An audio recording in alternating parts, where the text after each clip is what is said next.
The Eagles try to stay in the middle of the playoff chase. They need a win tonight to keep their hopes alive. Monday Night Football next from Philly. Here's Mike Tirico. Chris, it's a mild December night and a game the Eagles desperately need as their annual playoff push continues. For all the headlines and concern, the Eagles are still right in the NFC mix. It's up to the big-name Birds to have a big night and keep the season alive. For the Browns, Monday night about the only thing that's gone right. Tonight, one more primetime chance to right some of this season's wrongs. We welcome you to the Monday Night Football launch, engineered by the GMC Sierra. Just a few miles away from Center City in Philadelphia, Lincoln Financial Field sold out for the Eagles and the Browns on Monday Night Football. And the story is simple in the NFC. The Giants have already won this division. The Eagles only way in the wild card. 3 teams ahead of them at 9-5. If Philly wins out, all they need is an additional loss by either the Buccaneers or the Falcons to make it as a wild card in the NFC. With that, we say good evening. Welcome to the wrap-up of Week 15 of this NFL season. 3 weeks ago, the Eagles benched their franchise quarterback, and this was the cauldron of the NFC East. But you look at all the other teams in the division, something's going wrong with them. And everything's calm with Philadelphia except for this one big thing. They have a lot of pressure on them. Go back to that tie against Cincinnati, the other games they could have won that they did not, and the Eagles have pressure. They essentially have to win out to have any hopes of making it back to the playoffs. Let me bring in Jaws and Tony. And guys, as we look at the Eagles' big picture, let's just talk about the last 2 wins. Over division champions of the NFC in the Giants and the Cardinals. But it's not that they won. I think it's a little bit of the way they won that has people fired up around here. Yeah, I mean, if there's any sort of animosity towards Andy Reid in the city, it's that they think he has no balance as a play caller. Because he's a guy who will state, I believe that to win in this league, you have to pass. He passes to set up the run. Very few people do that. But in the last 2 games, he has run the ball equally with the amount that he has passed the ball, and they've won.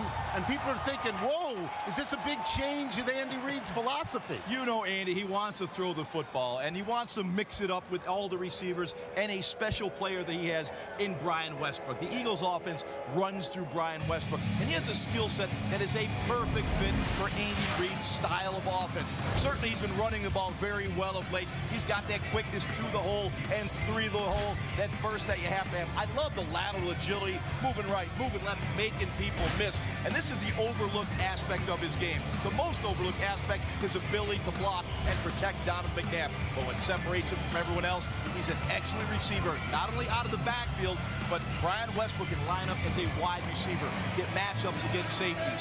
He is the guy that Andy Reid, Marty Morning with the offense coordinator, love to move around. He'll be key tonight. It'll be a huge challenge for the Browns defense. Hey, it's all been a challenge for the Browns this year, off the field and on. They won 10 games last year. They lose tonight, they'll have 10 losses with 2 games left in the season. They've lost a couple of quarterbacks. Brady Quinn, Derek Anderson, injured out for the year. That means Ken Dorsey won the national championship at Miami sometime back. He's the starting quarterback. But they're looking for something special out of Josh Cribbs. I think a pretty special player. Great kick returner, great cover man, emerging as a good wide receiver. He's going to take more quarterback snaps tonight. What can he bring, Ron? You know, he can also bring that package that we love to talk about, that flash package, but he can throw the football as well. Jim Johnson, Eagles defensive coordinator, said he is most concerned about Josh Cribbs in this game. You're going to see the flash package with him running the ball. But the key to me is, you know, when you look at the Sales diamond in the rough, this is him. That is Josh Cribbs. Not only can he run the flash package, I love this, throwing the ball 51 yards down the field last week against Tennessee. I believe tonight you'll see more of that. Josh Cribbs in the shotgun formation, throwing the football down the field. Cleveland has won twice on Monday Night Football. If Cribbs is that good and they win again for 3, we're getting them 10 times next year. Well, we've seen the Eagles on a regular basis, and another guy who's a pretty good college quarterback, Donovan McNabb. His story as we return to Philadelphia. We welcome you into our high-definition home. You can see the entire telecast in your home on ESPN HD, presented by Sears and some of our great crew you see pictured there. Okay, the Sears at home here in Philadelphia. Donovan McNabb's home for a decade, 5 times, half that time, a Pro Bowler, taking the Eagles to those 4 NFC Championship game appearances and a Super Bowl. And, sorry, Jaws, he has more wins than any quarterback in Eagles history. Tony, those are all the good things, but the reality is every year you show up. And again this year, it's what's gone wrong for Donovan that makes headlines. 3 weeks ago, Donovan McNabb was kicked to the curb on Broad Street like some old tin can. McNabb's faithful advocate, Andy Reid, benched him after 7 continuous periods of god-awful football in which he had 5 interceptions, 2 fumbles, and less than half his passes completed. Yak! McNabb was done in Philadelphia, overdone like a cold congealed cheesesteak. Don't tell us about the Super Bowl 4 years ago. What have you done for us lately? Get out! Yet here he is tonight, alive as you and me. Reid benched him on a Sunday, but that wasn't Kevin Cobb starting on Thursday, Thanksgiving night. That was Donovan F. McNabb, and he made the most of it. He won. He did it again the next week also, and these were big wins. Not a couple of tomato cans, but playoff teams. Arizona and the mighty New York Giants, and boom, the Eagles are back in the playoff chase. And Donovan the Diva is back in the highlight. For the moment, his controversies are in the past, and there have been many. Starting from the day he was drafted over Ricky Williams and booed, through dust-ups with Rush Limbaugh and Terrell Owens, through all those late-season injuries, all the way up to McNabb not knowing the overtime tie rule. McNabb and Philadelphia have had a love-hate relationship forever. Fans cheer and boo him. Talk shows praise and ridicule him. Teammates support and undermine him. It's never smooth in Philly. 3 weeks ago, number 5 was done. Now number 5 is number 1 again. McNabb is wise enough to know, Jaws, that you never get the last laugh in Philly as an athlete, but at least he's smiling now. You know, I just left him down in the field. He had that big smile on his face. I believe tonight he will play loose and he will play free. Mathematically, if they lose, they're still alive. But the reality, Eagles got to get this one tonight. Browns and Eagles on Monday Night Football from Philadelphia. Next.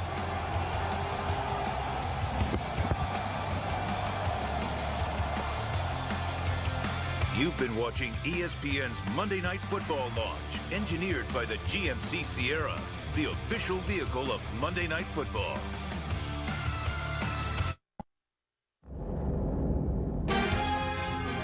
ESPN welcomes you to the following presentation of the National Football League. Hit it!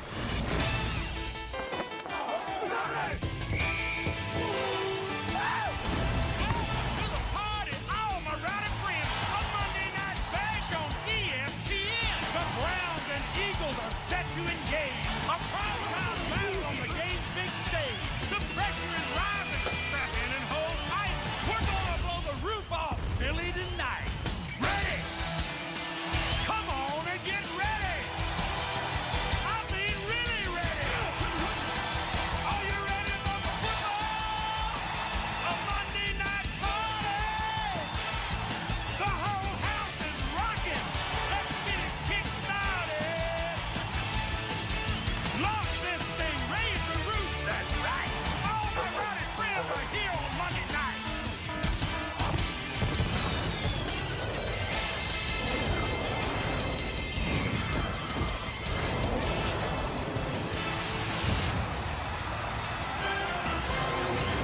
First time the Browns have seen Lincoln Financial Field in the regular season. They haven't played here in 14 years. Donovan McNabb and the Eagles will get the ball first as Philly won the toss and elected to receive.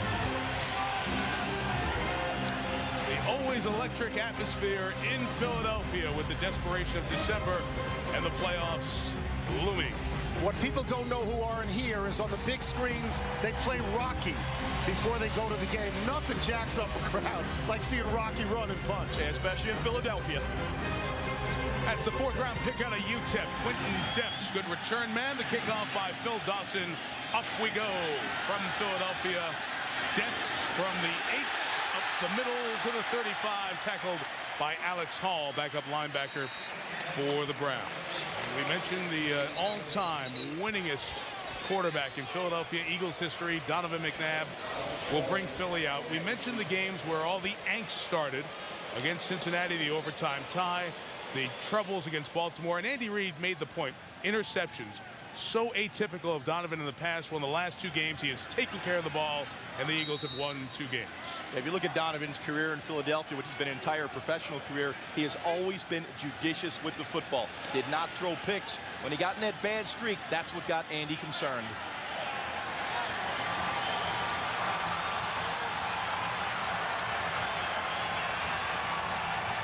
Starting out of the gun from the 36. First pass complete to Brent Selleck, tight end seeing more action. He'll gain a couple of yards. Eric Wright comes down with the tackle, so you'll see a lot of McNabb and Westbrook.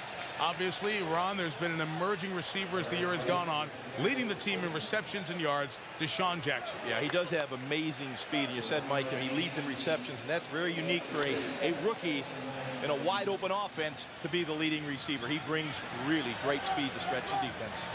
We're on their 3rd right guard of the season. Nick Cole now starting. Sean Andrews is in that spot. He's been out most of the season. Andre Davis with the tackle of Westbrook after a gain of a couple of yards. So that is run 1 for Brian Westbrook.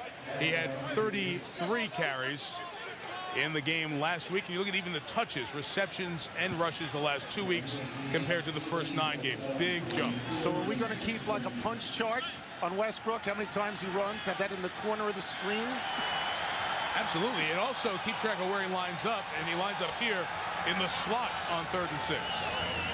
Against the 4-man rush, McNabb flushed, throws, inbounds. Jason Avant over there. Yes, a catch. Avant in Cleveland territory for the first down, marked out of bounds at the 39. Donovan McNabb doing a real nice job in the pocket, looking downfield. Then he extends the play when he breaks the pocket. Flips the ball, makes a nice throw. Both feet are inbounds. Avant dragging that right foot before his bottom hit the sideline. 13th 3rd down reception of the year for Avant. 11 of those have been for first down. First down throw to Kevin Curtis is complete in front of Brandon McDonald, a gain of 8 yards. It's a Cleveland defense that gives up a lot of yards, but one player who has stood out on this unit, Sean Rogers, the nose tackle. Mike, he's played terrific all season long. 6'4", 350 pounds. On the nose, he really is the plugger. You don't get many yards running inside against Sean Rogers. I believe you'll see the Eagles offense work the edges of that Browns 3-4 defense. Rogers, after that 3rd down snap, came out sitting on the bench for the moment, 2nd and 2. And Westbrook up the middle does this so well. That bounce to the outside. McDonald waits for the tackle, but the gain's about 10. And a Philly first down. The Eagles' offensive line is the biggest offensive line in the National Football League. Brian Westbrook hides behind that offensive line. Then all of a sudden he pops out. He's had an unbelievable amount of runs like this season where he hides behind that line and squeezes through there. And Sean Rogers on the sideline right now. He was over on the bench for a couple of snaps. Now putting that chin strap back up. Correll Buckhalter back in the lineup after missing a couple of weeks with a knee problem. Checks in and gains about 3 yards with Sean Smith waiting for the tackle.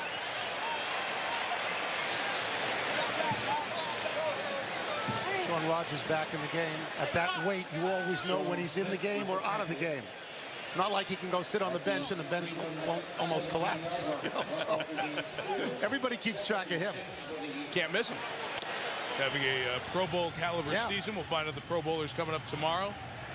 Came over via trade from Detroit, adjusted from a 4-3 to a 3-4, and has done well. Westbrook next to McNabb, takes the gun run, eludes Rogers, and gets to the 14-yard line. Andre Davis over to make the tackle. Of 3rd down coming up for Andy Reid's offense. You know, the Eagles are running the ball much more efficiently over the last couple of weeks, and where that has really helped in the 3rd downs. They've really improved their 3rd down conversion rate because they're in a much more manageable 3rd down situation. Here we are, 3rd and 3 right here. It's a lot easier to convert 3rd and 3 than it is 3rd and 7 plus. Eagles go 4 receivers, including Westbrook, bottom of your screen. Browns go 6 DBs.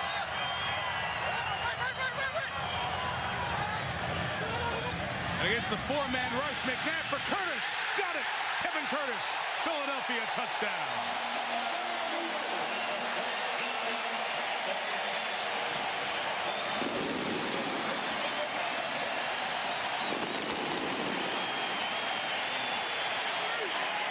say that they made it look easy just walking down the field, Jaws, but they made it look easy just walking down the field. They made it look easy, and Donovan McNabb identified the one-on-one route where he had Kevin Curtis matched against Eric Wright, threw a perfect ball to the outside shoulder. Curtis gets both feet down inside, but props to Donovan. He saw the man coverage on the outside. They doubled the inside receivers, go to the one-on-one coverage. David Akers knocks through the extra point. Curtis, who was out with a sports hernia and a concussion, with a touchdown there. That drive, McNabb was 4 for 4 for 43 yards, including the touchdown. One drive, one touchdown. Philly. Boathouse down there on Boathouse Row, right? None of mine. None of No. But they're awesome. Great. One of the Beautiful. great holiday sites in Philadelphia all year. Those beautiful boathouses and lit up. There's McNabb, a great drive to lead the Eagles to an opening touchdown score. I think that's now, after the benching, that's 6 touchdown passes and no interceptions for Donovan McNabb, which on my scorecard would be perfect. Mentioned Josh Cribbs and all the things he does and will be asked to do tonight. This is the priority for this team. Kickoff return. And he's darn good at it. Pulled down to the 28-yard line by Chris Gokong, and that's where Kenny Dorsey and Cleveland's offense will take over. So all that discussion about McNabb, they love him now. One drive, one touchdown to Curtis. Philly on top by 7.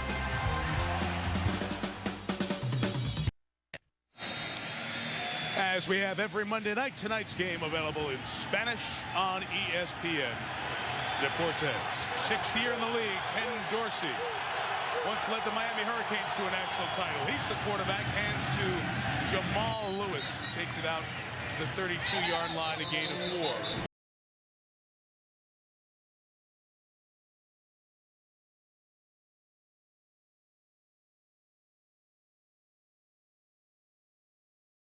4. Was a starter. He fractured his finger in Buffalo, couldn't play on, so Dorsey getting his 2nd start last week against Tennessee.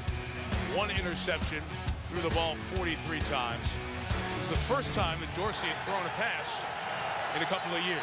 And we'll see a lot of this, the flash package, with Josh Cribbs taking direct snaps and the first down for Cribbs across the 40-yard line. We've seen this wrinkle starting with Miami, week 3 against New England. The big change that Cleveland brings is Cribbs was a 4-year quarterback at Kent State, the Golden Flashes, thus the flash package. Yeah, and you'll see the misdirection here as Cribbs goes to his right. You can see the offensive line coming back to the left. They good angle blocks, and Cribbs is able to follow them around the corner. And Mike, you are right. He can throw the football. In fact, he's been lobbying all week for a number of pass plays out of the flash formation, and I believe we'll see them tonight. He's out. Dorsey's under center. And his first pass of the night is caught by Lawrence Vickers off the deflection. The fullback with a lot of room to run takes it to the 39, a gain of 21, longest gain of the year for Vickers on the throw jaws by Ken Dorsey. Yeah, nice job by Dorsey. The play was designed to get the ball deep down the field. They went 8-man protection, running go routes on the outside. When they were covered, Ken Dorsey did a real nice job of recognizing he did not have the deep ball. He checked it down to Vickers. They get a very positive play.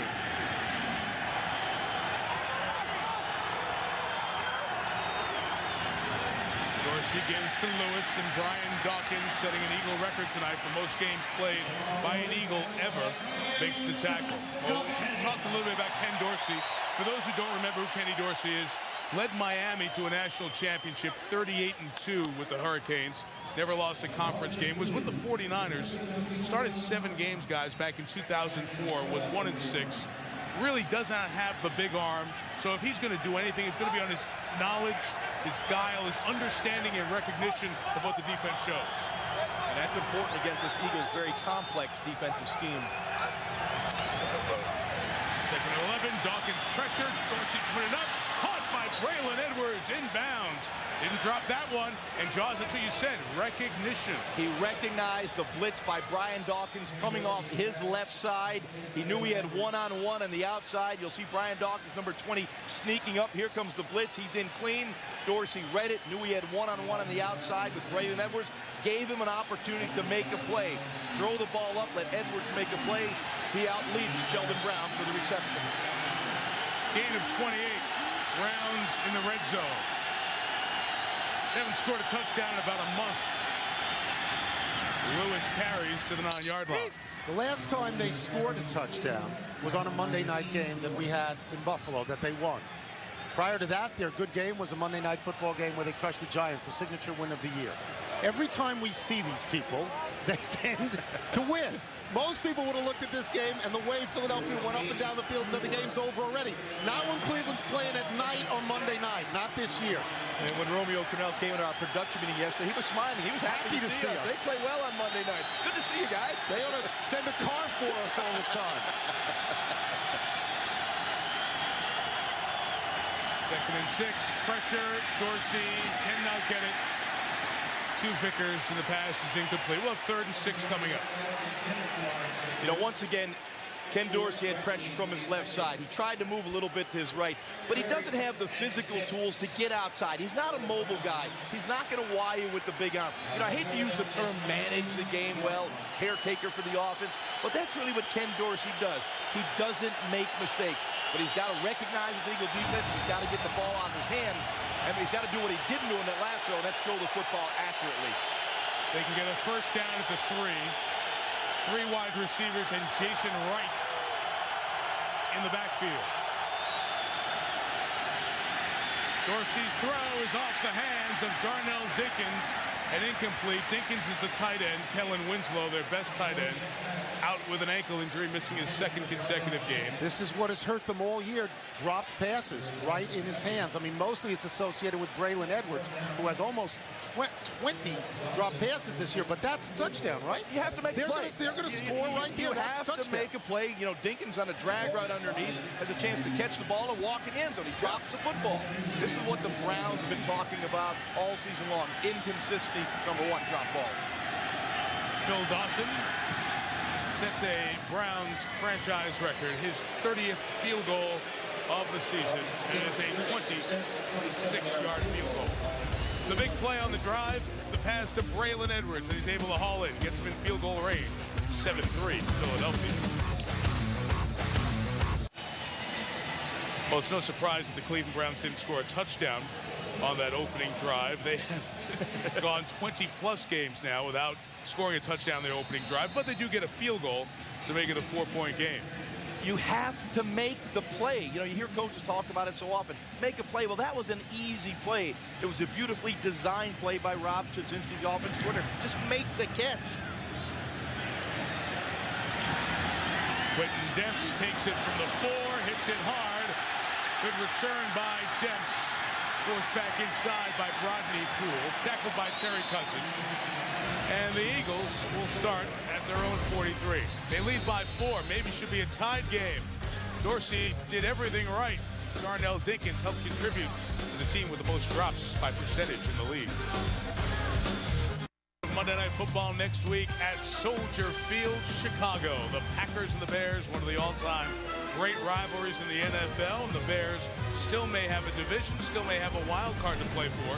Depending what happens Sunday, we'll see it from Chicago next Monday night. Talked to a friend in Chicago, said yes, barely got to double digits temperature-wise today. The long-range forecast is not good. 18 and snow. Not good. I know Tony's already bundling up. Michigan Avenue Christmas week. Can't wait to get to Chicago. Eagles touchdown in their opening drive. Good field position. 2nd drive. McNabb to Westbrook. 4 on 1st down. Cameron Wembley waiting for the tackle. Last 4 games, Philadelphia run pass selection. 58 passes in the overtime game against the Bengals. Way out of balance. The blue or the green is the runs, or the passes, I should say. A 2-to-1 pass-run ratio against Baltimore. Then the quarterback changed and everything calmed down. They ran it about as many times as they threw it against Arizona, and against the Giants, they ran it more. Now, you can say those last 2 games they had a lead. You could run it. But early on, they were much more balanced, as you have movement by Trey Thomas, the left tackle. And on this drive, they came out, opening drive, with good balance. 4 runs, 4 passes. Number 72, offense. 5-yard penalty. Replay, second down. Mike, it's also the design of the offense. You know, this has been a very aggressive passing team deep down the field. You know, it seems ever since that benching, Andy Reid has tweaked this offense, gone to more high percentage passing, that 5 and 10 yard range, and Donovan has been very effective using that style of play. Now, they'll take their shots down the field, but they're staying out of those known 3rd and long passing situations. Second and 9, a run out of the gun with Westbrook, spinning away from the Sean Smith tackle. Gains about most of the penalty yards back. Andy Reid is one of the few guys in the league who believes that you pass to set up the run. And his idea of setting up the run is if you're leading by 30 points with 3 minutes to go, because he likes to pass it all the time. And there's a certain fatigue in Philadelphia with Andy Reid's imbalance on play calling. He's got a great record. He's got 4 trips to the NFC title game. But people are saying, hey, don't throw it all the time, especially if you don't have great wide receivers. Your great one was Terrell Owens. He's gone and fractured the team. Jason Avant in motion. It's 3rd and 5 against that 4-man rush. McNabb throws complete. Clearing underneath was Avant, the first down. 6-4-6 McNabb on the night. And 2 first downs picked up by Avant. Most pass-oriented head coach in NFL history. Jaws, I know you made a face when I said he throws all the time, but look, what does that say? Well, he wants to throw the football. So what is wrong with that? He doesn't believe in the run. He likes to get a lead, then run the football. Here comes the first down run with Westbrook. We'll bounce it for about 4 yards. Here's what's wrong with it historically in Philadelphia, at least in the past few years. He doesn't have a big back that gets him 3rd and 1 yardage or 4th and 1 yardage, and sometimes he ends up on 3rd and 1 or 4th and 1, throwing it 60 yards down the field. Well, that's where I will agree with you. You know, when they formed this football team, there was a mistake made in not getting a fullback that could get you that 1 yard on his own on 3rd and 1 or 4th and 1 or goal line and short yardage. But they brought in Kyle Eckel, and over the last couple games, he's been getting that for them. 4 minutes left. First quarter. Correll Buckhalter joins 4 receivers. And on 2nd and 6, McNabb had to rush the pass as he was being sent to the ground by Sean Rogers. That's the biggest reason for his first incompletion on the night. Yeah, it's amazing. People will see the Aaron throw, but they won't see Aaron Rodgers at 6'4", 350 pounds, pummeling Donovan to the ground. Good pressure up the middle. Ball comes out of his hands, and boy, that's a shot right to the sternum. And of course, Donovan has had some problems with the ribs this season. Sean Rogers. We got Aaron Rodgers on the line. I get Aaron. Yeah, there's Sean Rogers. I wouldn't confuse. Next week, I'm already ready for that debate. Same formation, 3rd and 3. Westbrook in this time picks up Willie McGinnis, and McNabb completes it to Deshaun Jackson. The rookie is a first down at the 23-yard line. We talk about everything Westbrook does. What a job he does to give McNabb that extra second. Brian Westbrook may be the most complete back in the National Football League. You see him there, number 36 in the backfield. He's looking inside, scanning. Willie McGinnis comes on the blitz up the middle. Great job of picking it up by Brian Westbrook. Look at the cushion McNabb has in the pocket. Excellent protection. He's very patient and poised in the pocket, and he waits for Deshaun Jackson to uncover. McNabb's completed 7 passes. 5 different receivers have caught them. First down run with Buckhalter, the backup running back. I think you know Correll Buckhalter missed 3 out of 4 years with a knee injury, and he had a knee injury for a couple of weeks that have kept him out.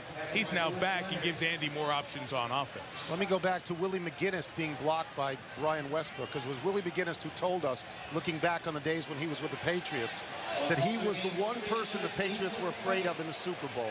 Said he can do it all. When he's going well, they're hard to beat. Speaking of Brian Westbrook, who some people think is to the Eagles on offense what Bob Sanders is to the Colts on defense. Absolutely necessary MVP I would guy. agree with that assessment, Tony. This offense in Philadelphia runs through Brian Westbrook. The 20, McNabb bails, now throws. That's complete to L.J. Smith, the tight end, who is oft criticized here. Takes it inside the 10, first and goal. Another receiver with a grab tonight. You know, here in Philadelphia, everyone wants to see Donovan McNabb run around and make plays. This is the essence of playing quarterback in the National Football League. There's a little pressure, move your left, eyes downfield. Throw the check down, let your receivers make a play. L.J. Smith uncovers, makes himself available for McNabb. But this is how you play the quarterback position. Get the ball to your playmakers. If the running opportunity is there as a last option, then you take it. Philadelphia looking for back-to-back touchdown drives to start the game. Buckhalter takes it down to the 6-yard line. And when you look at what Westbrook, I should say, what Philadelphia's been able to do in terms of spreading out the passes, I think that speaks a little bit to what this Eagles offensive strength is. It's getting the ball to multiple people in different places early on in the game. You know, when you talk about a half dozen different guys catching balls in the first quarter and Buckhalter and Westbrook running, that's what this offense can do best. It's for topic later in the show, but do they have the home run hitting wide receiver? Yes. For discussion later. Buckhalter back in the game. McNabb has a pass deflected, and Eric Wright goes up, couldn't get to it. Wright was there off the Sean Rogers pass deflection at the line of scrimmage, and it was like a basketball rebound off the rim, waiting to time the jump. Just couldn't get there. The people in Cleveland will tell you of Sean Rogers, and you wouldn't expect this to be true, but he can dunk a basketball standing still. He can go right up, jump, and jam it. You wouldn't think a guy, what does he weigh, 360? Yep. You're not supposed to be able to do that. He's a great athlete. I think Brodney Poole, obviously he's looking for the ball as well. He hits it as Wright's about to get it, so the two players there almost combined to knock each other off from a potential interception. This is an area of the field where Eagles are very effective with their shovel pass game. And both Buckhalter and Westbrook are in. It's a three-man rush. McNabb throws. Too tall for L.J. Smith. And incomplete. It was Cameron Wimbley who may have nudged McNabb as he spotted Smith in the back of the end zone. Field goal try coming. Yeah, Mike, you nailed it. It was Cameron Wimbley coming around the left side of Donovan McNabb. Just got a little push on him as Donovan was trying to find L.J. Smith, who was open right there, but the ball sailed over his head. Here you see Deshaun Jackson settling down right at the goal line. Sean Rogers in coverage. Is that an oxymoron? When you're covered by him, you're covered. You're covered. Three-time Pro Bowl kicker David Akers able to knock through the field goal, so Philadelphia adds to the opening drive touchdown with a 24-yard field goal from Akers. But McNabb knew he had a shot for his second touchdown of the night. Just a little too tall.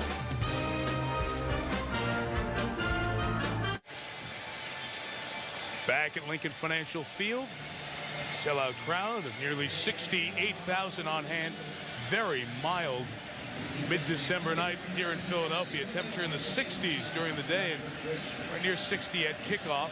There is a shower or two in the forecast. Might see one late this evening. Chamber of Commerce Day in Philly today. Good, strong, deep kickoff by Akers with the wind aiding it.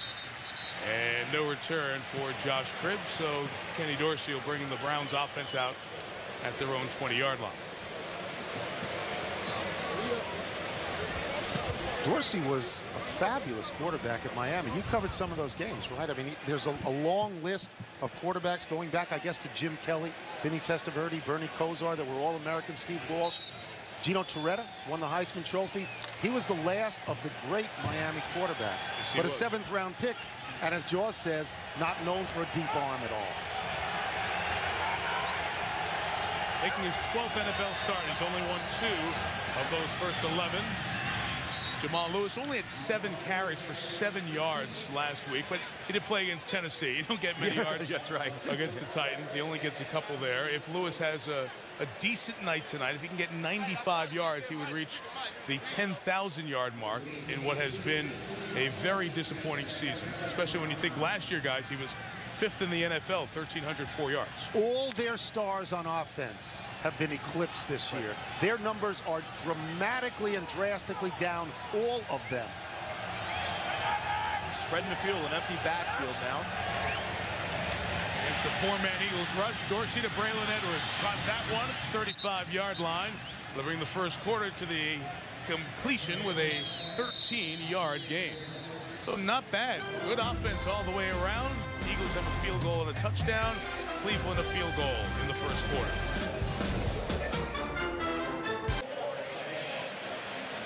Back in Philadelphia, Mike Tirico, Tony Kornheiser, Ron Jaworski, Michele Tafoya, our Monday Night Football team. Wrapping up week 15. Everybody in the league has 2 games left after tonight. The question is, will Philadelphia be talking postseason this year? Andy Reid's teams have gone on great runs at the end of seasons. Remember, 06, they won their last 5. Last year, very hot at the end, won their last 3. Brian Dawkins coming back for one more season this year and trying to complete the run with a 4 or 5 game win streak at the end and work their way into the playoffs. First and 10 to start the quarter. Jamal Lewis runs left. Nowhere to go with Stuart Bradley, who's been a good addition to this Philadelphia defense as a starter this year. Let's take you through the whole Philadelphia front. Good sackmen up there, including Trent Cole, who has 7 sacks on the season. A young linebacking core. Akeem Jordan has come in to join Stuart Bradley and Chris Gokon. And we get to the secondary, we should highlight Brian Dawkins, setting the Eagle record, most starts ever by a Philadelphia Eagle here tonight. And Brian Dawkins is all about energy. That's what he brings this Eagle defense. Complex, sophisticated, it's fast, it's quick, and he is really the guy that fuels them. Flash package, Cribbs carries, and on cue, Dawkins closes in to make the tackle. That play was doomed. That was just doomed from the start. They weren't doing anything. Well, Jim Johnson, the defense coordinator, loaded up the box. He brought everyone inside. Now there's a risk reward. We also know that Josh Cribbs can throw the football. You're going to get some one-on-one on the outside. Of course, one of those one-on-ones is the quarterback. Exactly right. So I think you'll see that. That's the risk reward. And the Eagles have only seen the Wildcat, the flash formation, they're going to call it, one time all season long. So they're going to see a little bit of a heavier dose tonight.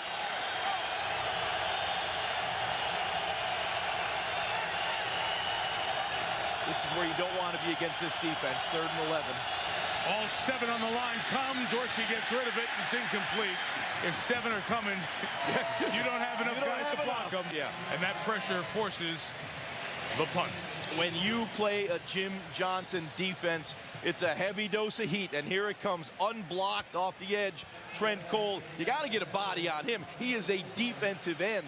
So now, in other words, Jim Johnson invites you to throw the hot. It's 3rd and 11. You complete a 5-yard pass, you punt. It was incomplete. They're still punting. Jackson, a great punt returner in his collegiate days in the Pac-10, ready for the lefty Dave Zastudil's punt. 51 yards on the kick from the 15. Jackson well covered by Josh Cribbs. So we've seen him as a kick returner and a quarterback and doing the job there. Every time the Eagles score, the man who's played the most games ever as an Eagle leads them in Fly Eagles 5.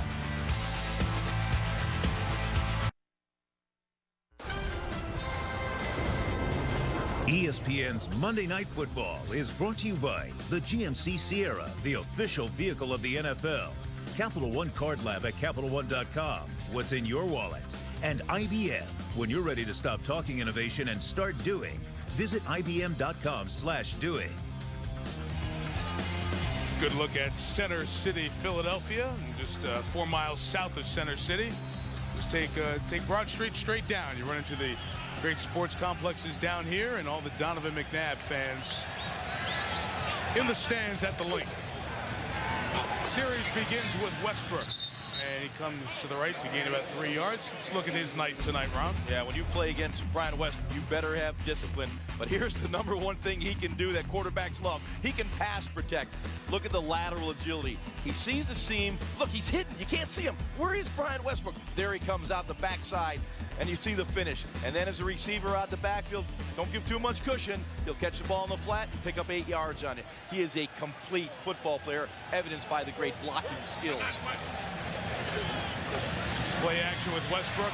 Little toss to him on the screen as the pressure came, and it's ruled incomplete. Sean Jones, the safety, came in with the pressure, and he left Sean Smith out to cover him. He said, I got you out here, little guy. Yeah, actually, Sean Smith did a real nice job out there covering Brian Westbrook. I think he went, oh, my goodness, what am I doing out here? And forced Donovan to make the high overthrow.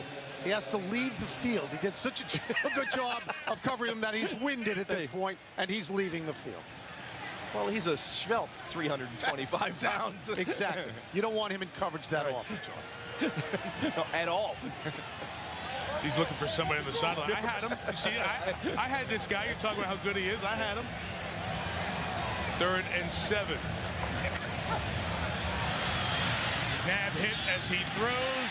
Caught by Curtis. Came back to get it. Nicole Jackson's tackle is late. First down at the 35, a gain of 16. Once again, Brian Westbrook, you can't say enough about him. Watch this pickup, number 36. Here comes the pressure. He picks up just a beautiful job on Leon Williams. Just takes him away from Donovan McNabb. Enough time for Donovan to throw the football. Terrific throw to the outside, bringing Kevin Curtis back to the football. He didn't exactly stone him, but he bought the second for Donovan to step in and throw. That's all you guys ask for, right? Get a piece of him. Terrell Buckhalter in as the back. And a first down throw for McNabb. Had to dump that to Hank Baskett. See, the Browns read that one well. It's caught by Baskett and a loss of a couple of yards. Would have been better off not catching it, but he couldn't have known that. Corey Williams with the good pressure.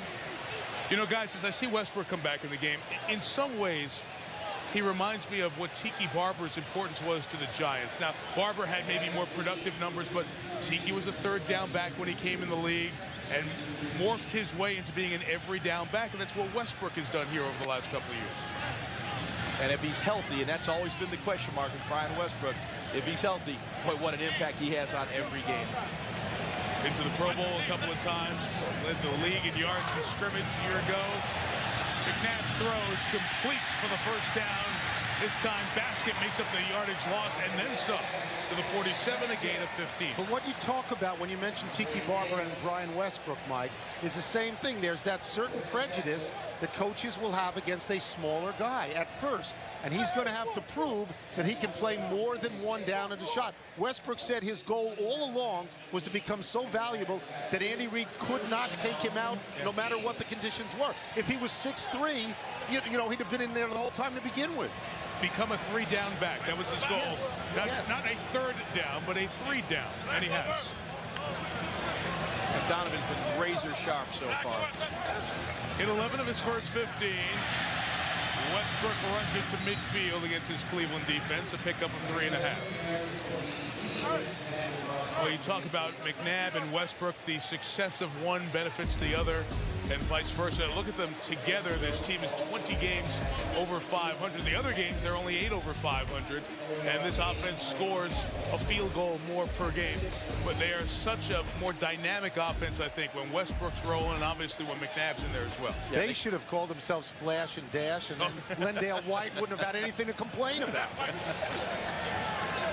With a midfield strike, a run to the right with Buckhalter gains a couple of yards. That's residue from our game last week in Charlotte. That was very funny. Where everybody is now called Flash and Dash, and Lendale White said of the two backs in Carolina, they should be called Identity and Theft. Is that great? It's a great line. That is that USC education paid off. Both of those teams will be involved in the big games next weekend as Tennessee plays Pittsburgh and Carolina goes to the Meadowlands, the #1 seed in each conference on the line. 3rd and 4, fake the pass and the run up the middle for the first down with Buckhalter. What a great play design to take it to the 34, a gain of 14. Well, Jaws, you mentioned before how well Donovan McNabb is playing, and he made a great fake there, and he's been razor sharp in your words.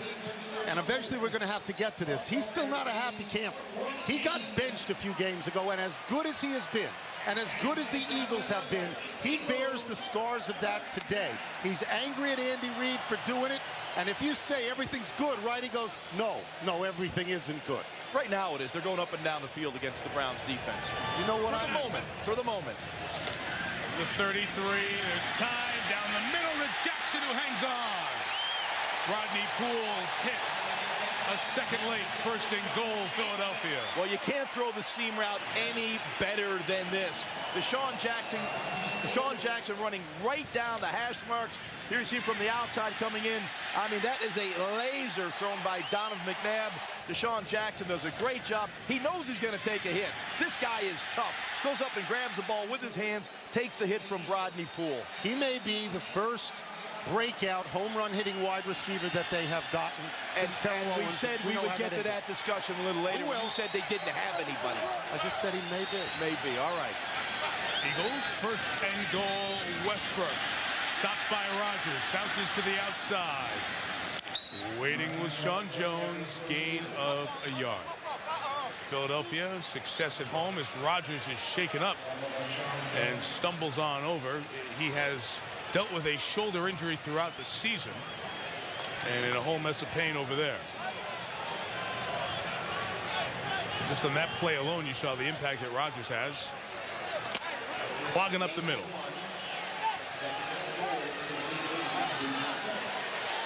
See, grabbing for that left shoulder as soon as he made the hit on Westbrook. Buckhalter the back, 2nd and goal.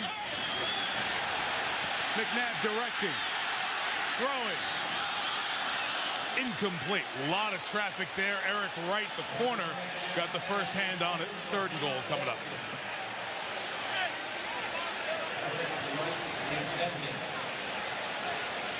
That's one big fella going in there leading with the shoulder, and he certainly did hurt the shoulder there. You can see the left arm go limp.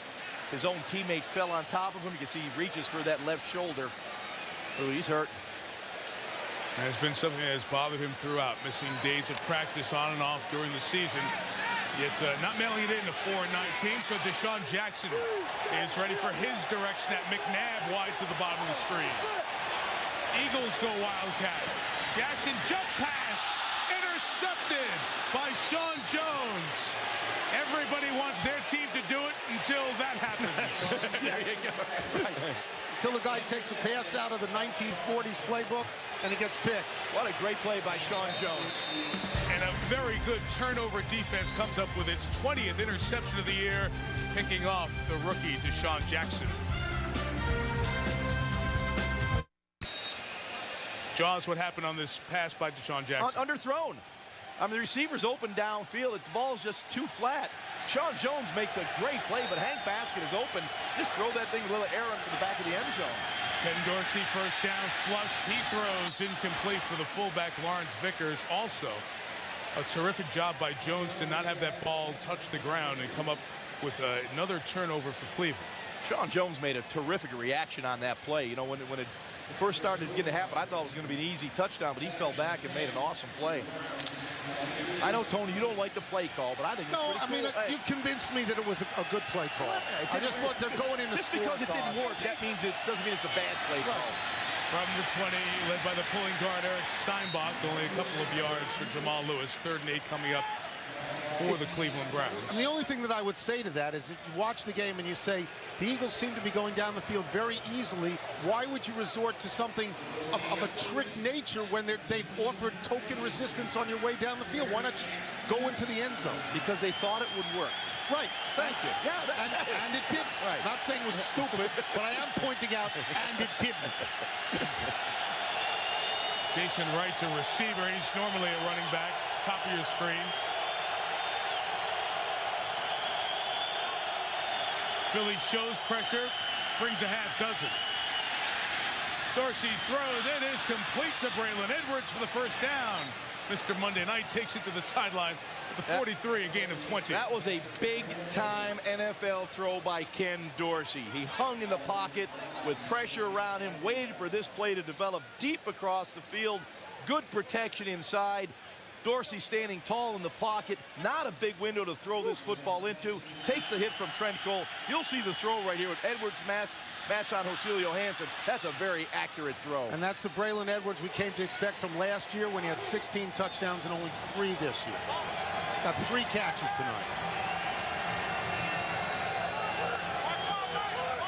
Adjusting the play with 4 on the play clock.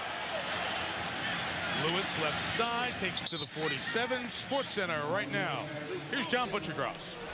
Titan Albert Hainsworth will miss the final 2 games of the regular season. Sprained his left MCL with 92 seconds left yesterday. And Carl Peterson steps down after nearly 20 years as president, CEO, and GM of the Chiefs. KC made it to 1 conference title game in Peterson's reign, a loss to the Bills in 1993. Full details on SportsCenter after the game, Michael. Thank you, John. A lot of consistent performances and one of the most respected executives in the league. So that's the first of many moves that might be coming. Dorsey's pass deflected, and it's incomplete. We'll have a 3rd down coming up. Brian Dawkins came in and deflected it away. I said Mr. Monday Night when Edwards caught that ball. The 2 Monday night games have been his only 200-yard performances on the season. He admitted to us when we talked to him yesterday, he's been pressing. He thinks the whole team has been pressing. He says he's been pressing all year, and he said, I've gotten out of thinking of what we were supposed to be. You have to get to the point where you look in the mirror and say, we're not that good. This has been a tough season for Cleveland because they've all had to say, you know what, we're not that good.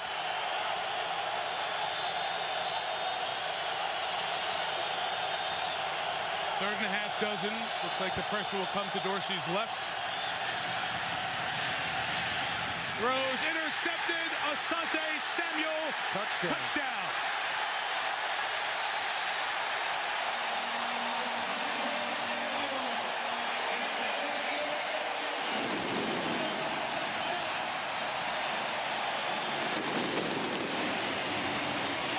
Do you remember when they got Asante Samuel? The reason they got Asante Samuels was that play, was to make interceptions because they felt as good as their defensive backs were, they didn't make those kinds of interceptions. Pick six, boom, see it. Asante Samuel has great vision. He's able to read the wide receiver and the quarterback. He sits on the route. If you're Ken Dorsey or any quarterback against him, you must see where he is. He sits on the route, undercuts the route. That is outstanding cornerback play. Last touchdown he scored was as a member of the Patriots, and it happened against the Eagles. David Akers adds the extra point. Do you remember the Monday night game that we had in Dallas when Deshaun Jackson took it to the end zone and got rid of the ball before the goal line? Asante's on his way with Stuart Bradley as a convoy, and he did the same exact thing, but got back on it. Almost bonehead two.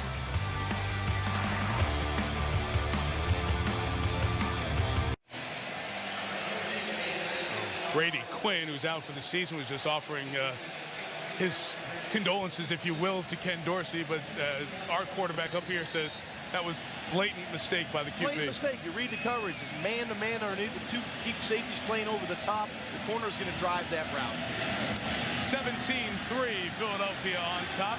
Josh Cribbs is going to take it on a hop. Never got to him. So Jason Wright has to take it back. And he brought it out to the 26-yard line. Asante Samuel, the big ticket addition. His touchdown puts Cleveland in a 2-score hole.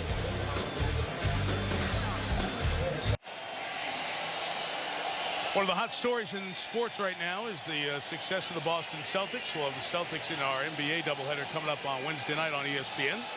Tell you about that in a second. Philadelphia's had a little NBA news as they made a head coaching change over the weekend while we were here. And Maurice Cheeks was removed. Tough decision. Mo Cheeks was a beloved figure in this town. Eagles dominating the headlines, understandably so, as they make their playoff push. Jamal Lewis with the gain of a couple of yards on first down. Well, guys, it has been a very tough season for Romeo Crennel. 10 wins last year. They're one loss away from a double-digit loss season. Romeo Crennel has lost double digits in 2 of his first 3 years in Cleveland, and most reports say that Crennel will be out after the 2 games against Cincinnati and at Pittsburgh to close out this season. Browns have said nothing official about that, just the old, we will review the situation at the end of the season. Lewis for the carry, gains a couple of yards. You saw Crennel has been doing this for 4 years now. Phil Savage is the general manager. In their time, they have the 6th worst record in the NFL, haven't done anything in their division, and against the rival Steelers haven't even won a game, and no playoffs, even though you had the 10-6 season, mostly done against lesser competition last year. Imagine being Romeo Crennel and having to see reports on television and read in the newspapers. One day they've given your job away to Bill Cowher, another day they've given it away to Marty Schottenheimer. That's what you have to go through every single day, go to work. You know, I spoke to Marty Schottenheimer today. He spoke to no one in the Browns organization. So who starts these rumors, Tony? Not me. 3rd and 6 from the 30. Pressure by Trent Cole comes up with the sack. Trent Cole right around the left tackle spot of Joe Thomas. Yeah, Trent Cole coming off the edge. Just a quick burst. Joe Thomas didn't have a chance. Ken Dorsey didn't have a chance. You see Thomas go to the inside to block Darren Howard first.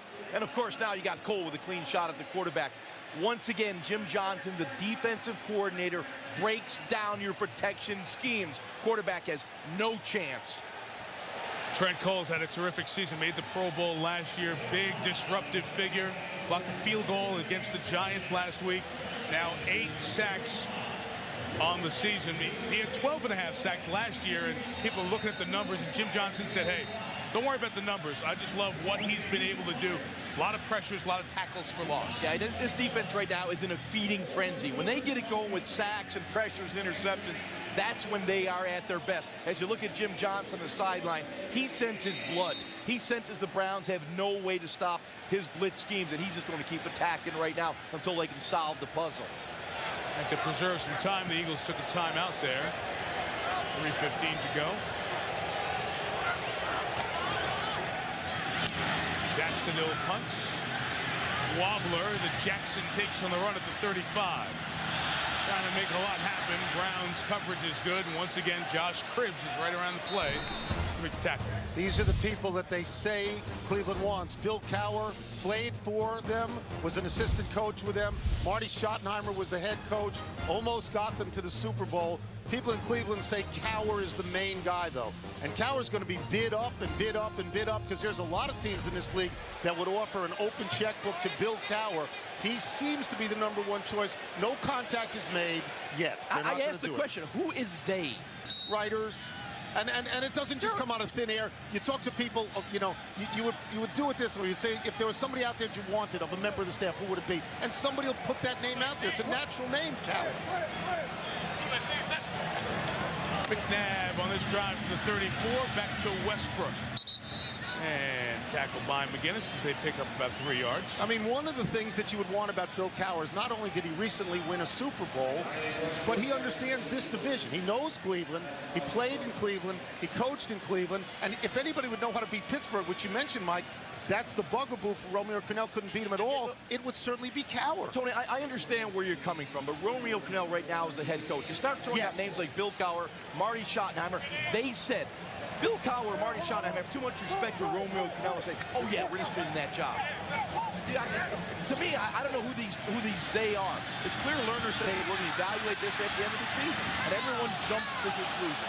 McNabb is brought down by Willie McGinnis, who's able to chase him down at age 36 in his 15th and perhaps final season. Grabs McNabb right at the line of scrimmage. That's how sports writing works. Yeah, and that's how the media I just get works. worked up because I and don't think you it's look fair. at Romeo Crennel and you know it's been very tough for him. And Romeo Crennel himself said, I've still got this job. That's how I approach every day. I'm still here.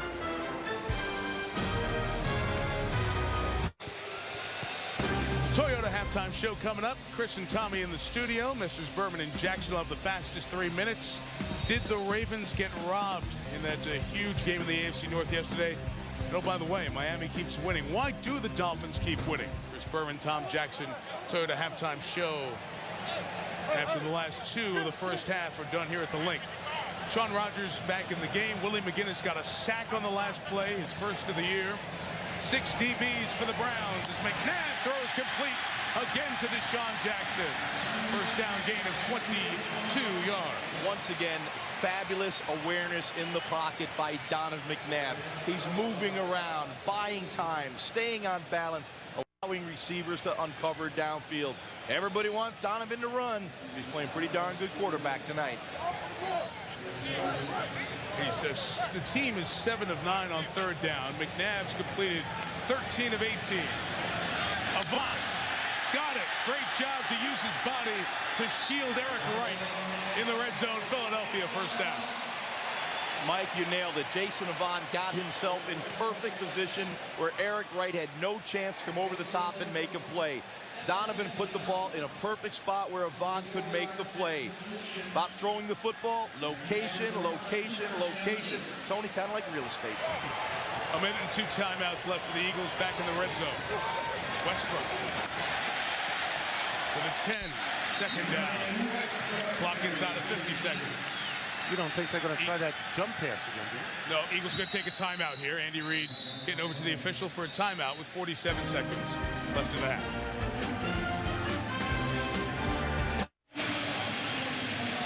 Cleveland defense has been on the field for 36 of the 58 plays here tonight.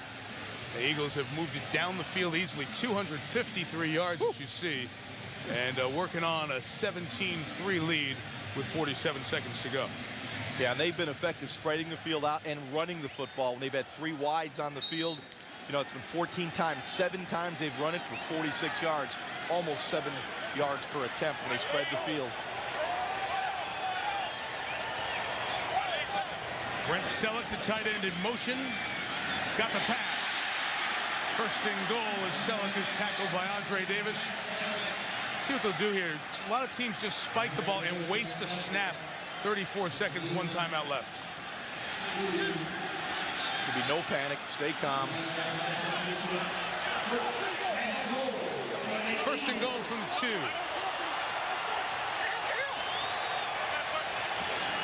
And it is Westbrook up the middle to the end zone. I think he's in. Let's see. Well, you got to do something with the clock while they're waiting. I'm going to mark them just shy, but they let a few seconds off while the Eagles were waiting for the touchdown signal. That lean, you see the ball was not up where his shoulder was, as that shoulder broke the plane and hit the goal line. Yep, he was short. It's the correct call. Good call. Good and call. They let some time run down, now to the point where there's 9 seconds and no timeouts left. So by running there, it does limit the number of shots you'll get here. Or it also limits your options on this play, no timeouts. What an irony that Andy Reid is going to get in trouble for running the ball with the fans tonight, when all he ever did was yell that he didn't run the ball enough. You're right. What are you doing running the ball down there? Well, people that want to pick on Andy Reid are going to find every excuse to do it. As you know, the same with Donovan McNabb. Though tonight, it's impossible to find anything wrong with Donovan McNabb. Even for hardcore Philadelphia people. Impossible. Reid is asking the official why he didn't come in and spot it right away. You understand the official, he couldn't see with the bodies in there, so they went through the normal procedure. The problem was the clock was running. Reid and the Eagles could not get a timeout called in the interim, and now have themselves no timeouts, 9 seconds left.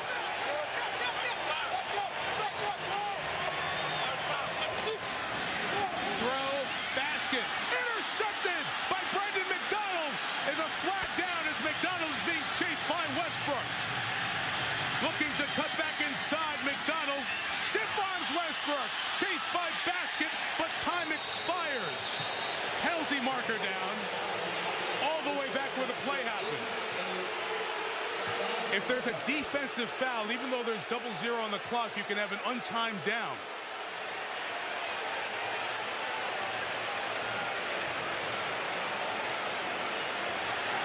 Illegal formation on the offense. 6-man line of scrimmage. That penalty is declined. End of the half. Wow. So the Eagles, and Bill Carollo out of breath, as you understand. Yeah, right. Jaws the play real quick. Here it is. They're trying to throw the fade. A little bit underthrown to Hank Basket. Got to throw that back toward the pylon. Brandon McDonald makes a terrific interception. So 2 red zone interceptions inside the 10, and both on tremendous plays by Sean Jones and Brandon McDonald. Keep this from being a blowout, as McNabb, frustrated at what was left out on the field. The Browns get the ball to start the 3rd quarter. It could be more, but Chris, it's 17-3. Time now for the Toyota halftime show.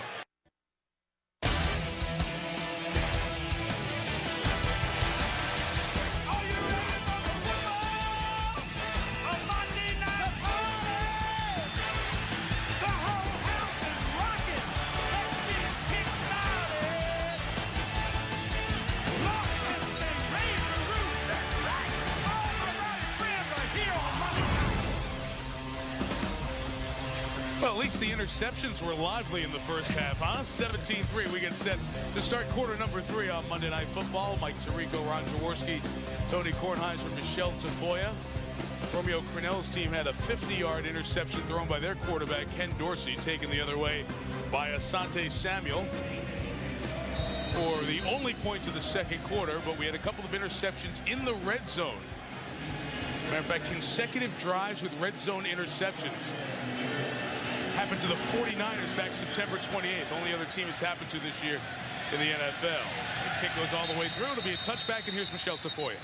Yeah, Mike, I spoke with Andy Reid coming off of the field. He was so irked that he was not able to call the timeout there in that final drive of the half, and that it resulted in that interception that you talked about. He said 2 red zone turnovers.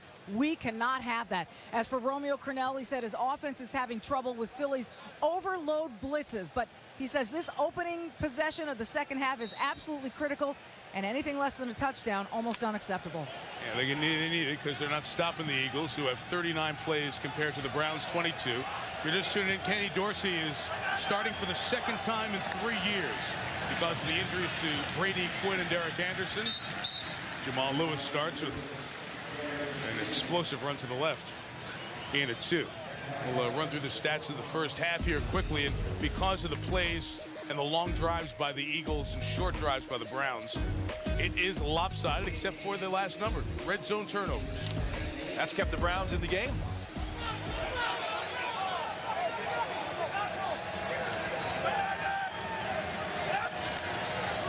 Second and 8, and Lewis.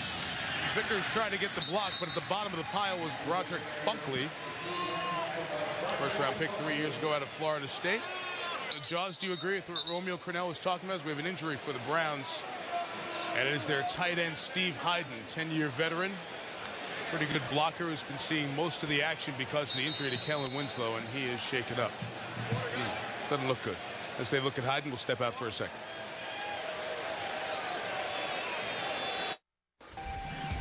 ESPN's Monday Night Football is brought to you by Zales, America's diamond store since 1924. Reach for the original Miller Lite. Great taste, less filling. Now that's a great thought. And T. Rowe Price, providing investment management excellence for over 70 years. Invest with confidence. See the Liberty Bell, one of the great sights back here in Philadelphia. One of the awful sights when you're watching a football game is see one of the players carted off the field, and that's the look of Steve Hyden. 10 years out of South Dakota State, 7 years with the Browns, got rolled up on that last play.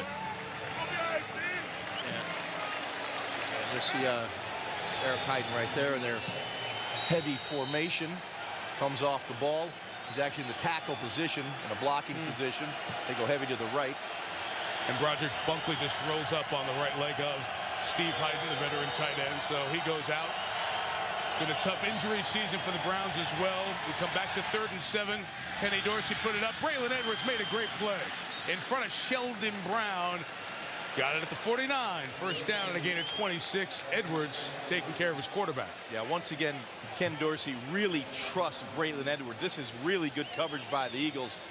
You got Sheldon Brown underneath, Brian Dawkins over the top. He's throwing right in the teeth of double coverage, but a great ball skills you can see right there by Braylon Edwards. Goes up and takes the football. Edwards has had the most productive night. 4 catches for 88 yards and all first downs. They hand it to Josh Cribbs, sweeping around from the side, gains about a half dozen yards. And Tony, for everything that happened in that first half, it wasn't very positive for Cleveland. Go down here and score, and they are right in this football game. Yeah, that's true. I mean, if you're writing a column and you're Cleveland, you're a Cleveland writer, you're saying this is why Romeo Crennel is in trouble, because the margin is so great, although they can get right back in it with a touchdown. If you're writing a Philadelphia column, it's you're killing us. You should be up 31-3. What are you doing in the red zone? So it's a microcosm of the dissatisfaction in both cities with both clubs. All year. Yes. Yeah. Faking the action to Cribbs, opens up a little space for Jamal Lewis, who gets a first down at the 36-yard line. Those 2 Eagles turnovers, if you're just tuning in, both happening inside the 10-yard line as Deshaun Jackson comes in out of the Wildcat formation and throws, and a great interception made by Sean Jones. And then with no timeouts, trying to get it to Hank Baskett, the pick by McDonald. And Brandon almost brings it back all the way. Hank Baskett didn't give up, and Brian Westbrook didn't give up to keep it at a 97-yard interception return, not for touchdown. A rarity.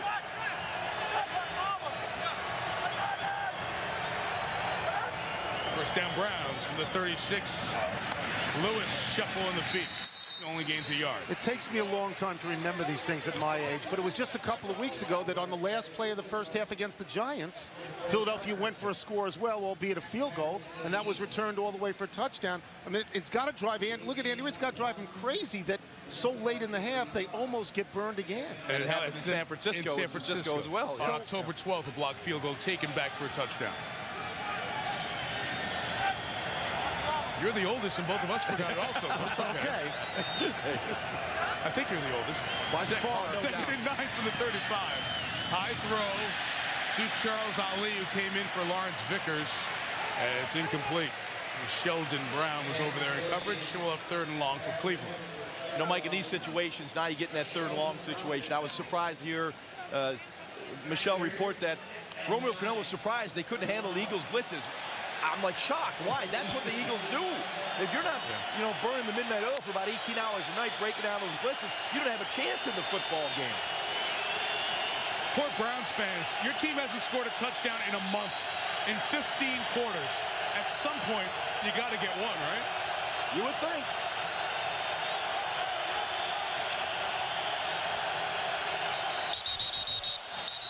Play clock run out. Or get a timeout. Got the timeout first. Cleveland has 2 timeouts left. They have 3rd and 9 coming up from the 35. Last touchdown was on November 17th.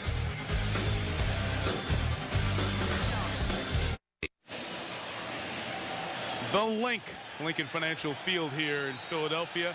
Dallas comes in 2 weeks. Will there be a playoff berth on the line? You got to take care of business if you're Philly, including tonight. You also have to keep it tight in against these Eagle blitzes to calm them down. You spread the field, you're inviting it. 3rd and 9. Dorsey's hit. The pass is incomplete. Once again off the edge. Trent Cole is having a field day rushing the Browns quarterback. And who told us he would have a field day. Said he was very eager to go up against Joe Thomas. Described in detail how he was going to beat him time and time and time again. Jaws, is he? He is. You see there the you speed, go. the quickness. So he knew what he was doing. Here's Joe Thomas. He misses the punch, you know, which is to negate the quick speed of Trent Cole. He whiffs on that one. All of a sudden, you know, he's around the corner. He's just handling Joe Thomas right now. Joe Thomas went to the Pro Bowl a year ago as a rookie. He hasn't played close to that level this season. Trent Cole very excited to play against him. Yeah, the meeting on Saturday, he was pretty fired up. Yes. But he was talking about the bull rush. It's been the speed rush that's been effective. Browns are missing a player. It might have been because of the injuries that they suffered with Hayden. And Delay of game. Offense. you also have another player for the Cleveland Browns, Leon Williams, who's back getting his knee checked on. So instead of panic rushing somebody out there, they take the 5-yard delay. Philly declines it, and it'll remain 4th and 9 at the 35.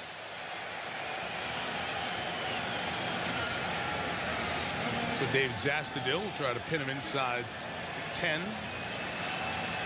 Mike, in all due respect, you said because of injuries, you know, they had to, you know, only had 10 guys in the field. You got to do a better job of coaching. Oh, absolutely. Yeah. You got to be ready for it. You got to be ready for it. You got to be ready. It was a reason, not an excuse. I know. Look at Chris down there trying to get over to catch it, but Zastudil couldn't direct it over. So it's only a 15-yard net. The Eagles take over at the 20. They walked it up and down the field, ran into red zone problems. We'll see if McNabb, Jackson, Westbrook, and company can pop it in the end zone when we come back to Philadelphia. Two teams were in the same conference in the 50s and the 60s. Got to see a lot of each other. Now they play every 4 years. Eagles and Browns. McNabb starts the drive for 20 and completes the pass to Deshaun Jackson for 7. Back to a McNabb touchdown first half. Yeah, and it was beautiful by Donovan McNabb. You'll see him, you know, at the top of his drop. He's got to identify the coverage. He sees it's a 4-man rush, so 7 are going to be in coverage. What he has to identify is where is he going to get the single coverage. He sees the doubles on the inside. He knows he's got Kevin Curtis on the outside one-on-one. Throw the ball out in the box. Let a receiver make a play. Kevin Curtis goes up and makes a terrific catch over Eric Wright. Got the one touchdown of the first half for McNabb. It is Westbrook stop, I should say McNabb. Andre Davis comes up with the stop there as Westbrook carried for no gain. We'll have third down coming up. Westbrook in the first half, 13 carries for 49 yards. The always interesting run-pass mix with the Eagles was 17 runs, 24 passes now up to the moment with That's one of about each. right. That's about right for Andy. Well, about right for Andy is 12 and 40. Oh, come on That's now. about right. Passes more than anybody in the league. I just like to get you torqued up a little, Tony.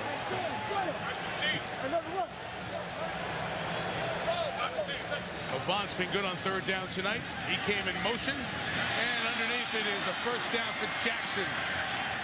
Thrown down by Cameron Wimbley at the 35-yard line. Deshaun Jackson adding to his totals, most receptions and yards for the Eagles this year and tonight. You want to get into this now with Deshaun Jackson? Let's start, because the best wide receiver that Donovan McNabb has ever had to work with was Terrell Owens. And the greatest year they ever had was going to the Super Bowl. And then Owens blew it up by being crazy and psychotic the next year. But Andy Reid, for a guy who likes to throw it all that much, hasn't had great wide receivers, hasn't developed them, hasn't drafted them.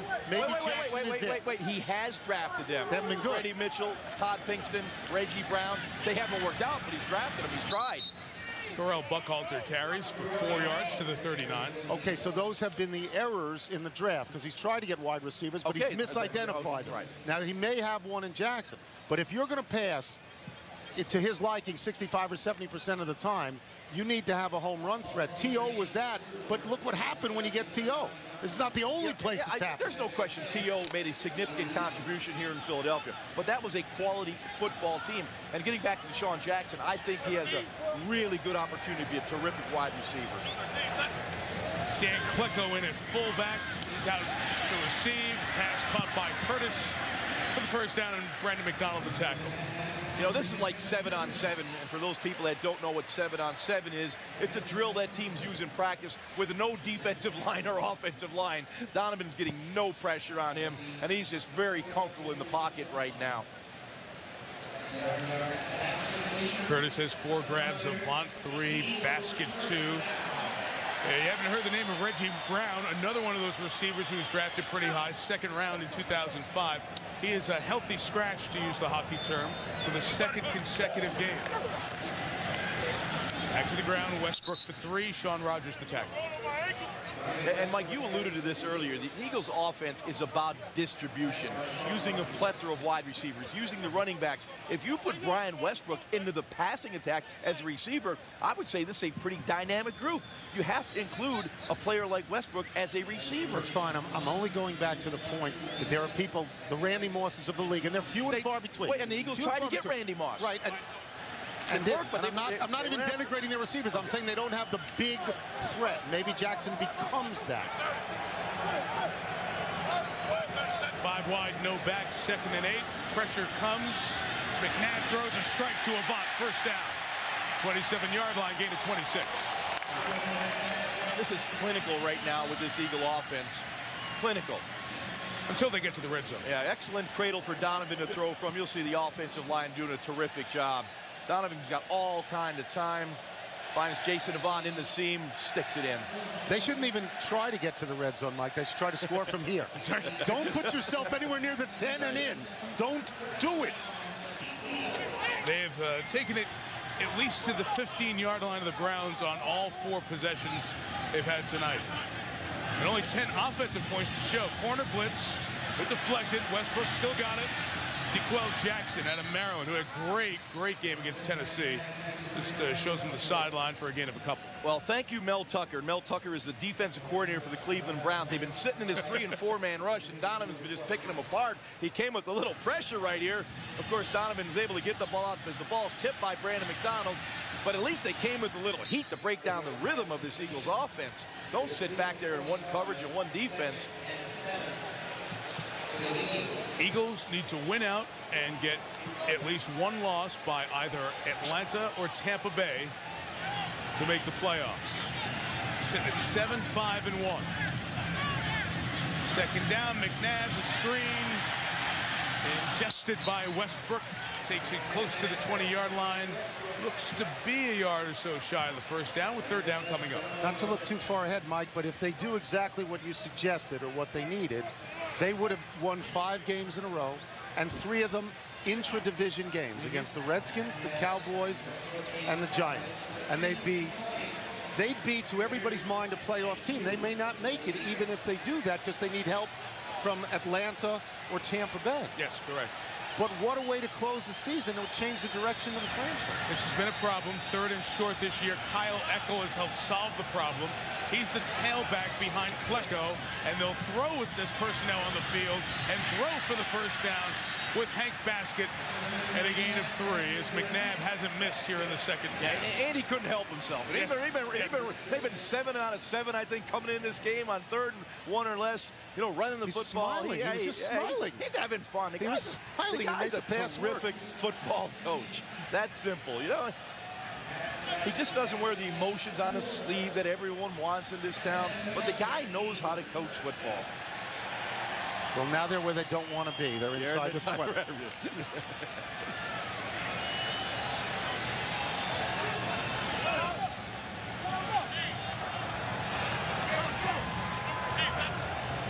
The 16, Browns bring 5. McNabb's pass knocked down again by Sean Rogers. He left the game with a stinger, has returned. He's deflected at least a couple passes. The guy who wears an extra large jersey. How many extras is that? 4. 4? Only Yeah, 4 X's? Wow, only 4. Well, I will point out, as you just said, he's been playing terrific, as is Brandon McDonald. I think 2 Browns defenders are giving a strong effort tonight. 2 out of 11, I guess, probably really not all that bad. Twice to the Pro Bowl in 04 and 05 in Detroit. Has not been on anything close to a winning team, but playing well this year. Sean Rogers coming after McNabb on 2nd down. Pass complete to Dan Klecko, who was a defensive lineman at the start of the season. Takes it to the 10. Dan Klecko, the son of Joe Klecko, the All-American at Temple, and All-Pro defensive lineman for the New York Jets. Mike, when they first brought him here, they told him to lose 30 pounds to get him to be a fullback. Well, they wouldn't good enough to play fullback. They said, gain the 30 pounds back, you're going to play tackle. Well, they weren't real happy with that. They needed a fullback. To lose the weight again, you're a fullback. You talk about a guy being on the yo-yo. Danny Klecko's been that, but he's been very effective at 275 pounds as a lead fullback, and you can see his athleticism when he catches football. As well do a weight loss commercial. Everybody else does. 3rd and 4. Showing pressure. Are the Browns coming? Nope. McNabb in trouble and goes down. Corey Williams missed him. Cameron Wimbley got him. And the Eagles take it to the red zone 5 times and come away with a touchdown and perhaps a 2nd field goal. Well, at least there was no interception. I thought Tony would have had that one. You're not going to want to look at the film on this. If it was an 80-yard field, they'd be in great shape. Good pressure by the Browns on that 3rd down, and nobody opened downfield, so it's back to the field goal attempt for David Akers. Good from 24, here from 34. Makes it a 20-3 game. You know you're old. You mentioned Klecko. You know you're old when I can sit here and say I covered his father. Okay, that's not a good admission for me. I played against his father. Yeah.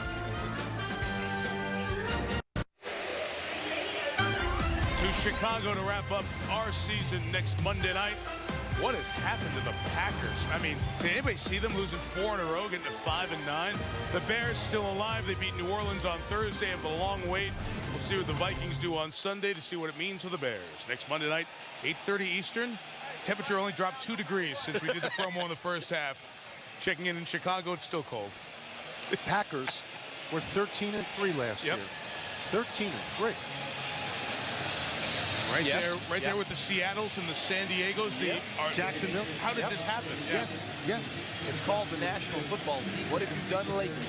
Cleveland won 10 games last year, but I don't think their expectations for this year by a lot of folks are as high as those other teams. You gotta get on that ball, Cribbs, and he does. For the touchback as Greg Lewis was sprinting down just to put some pressure on him. Browns will take over at their own 20. Scored a touchdown in about a month. Still losing by 17.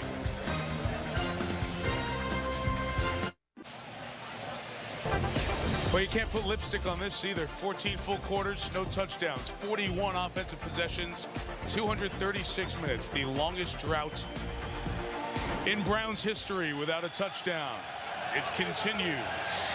Run 30 plays tonight. Ken Dorsey running for his life. Incomplete. Dante Stallworth over there, the intended receiver. We've talked about the fact that Romeo Crennel reports have him losing his job. They also have been reports that Phil Savage, the general manager who's been tied with Romeo Crennel, might lose his job as well. That is in most people's minds to be determined. It seems to be more certain that Crennel will. But he had that terrible email incident with the fan where he cursed at a fan in an email. On his watch, he went back and forth with Kellen Winslow to make it look like if he's back, Kellen Winslow may not be back. I mean, this is not just Romeo Crennel. Top to bottom in the organization, there's trouble. Second down, a screen set up to Lewis. Great play, Stuart Bradley.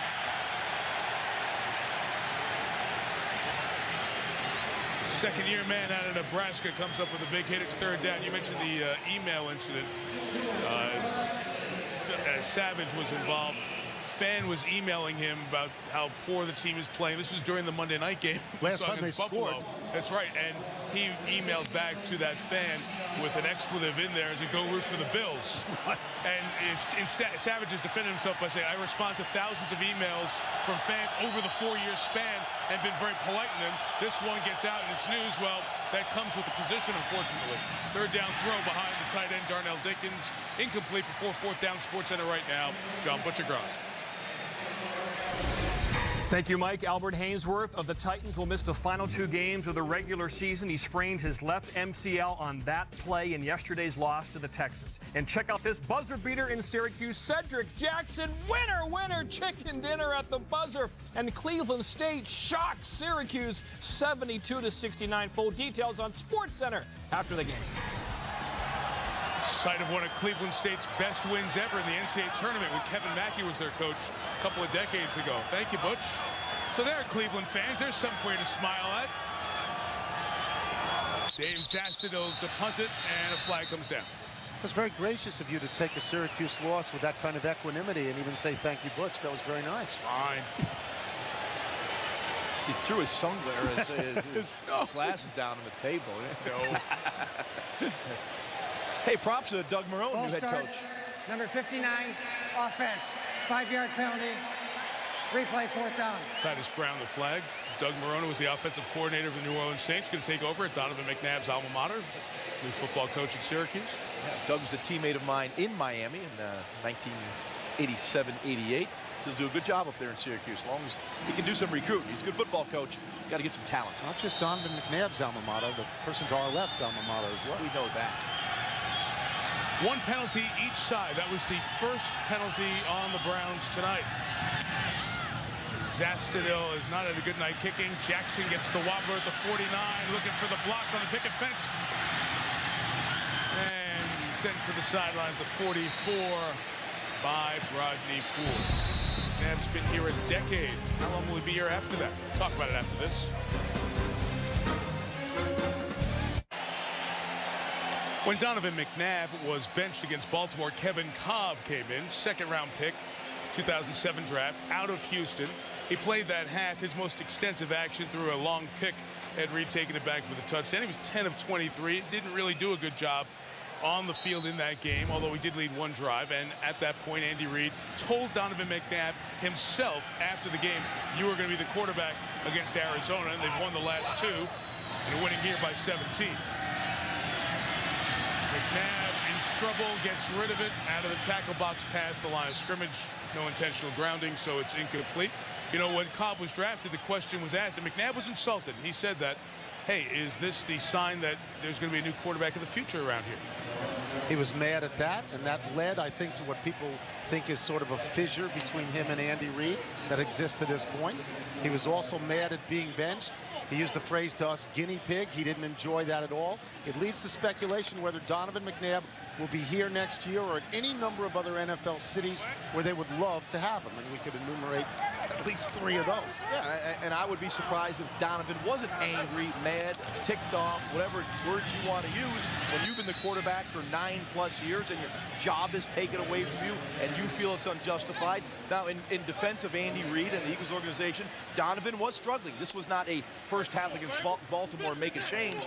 There were about 3 games before that where he was not seeing the field clearly. It was a muddy field. He was leaving plays on the field.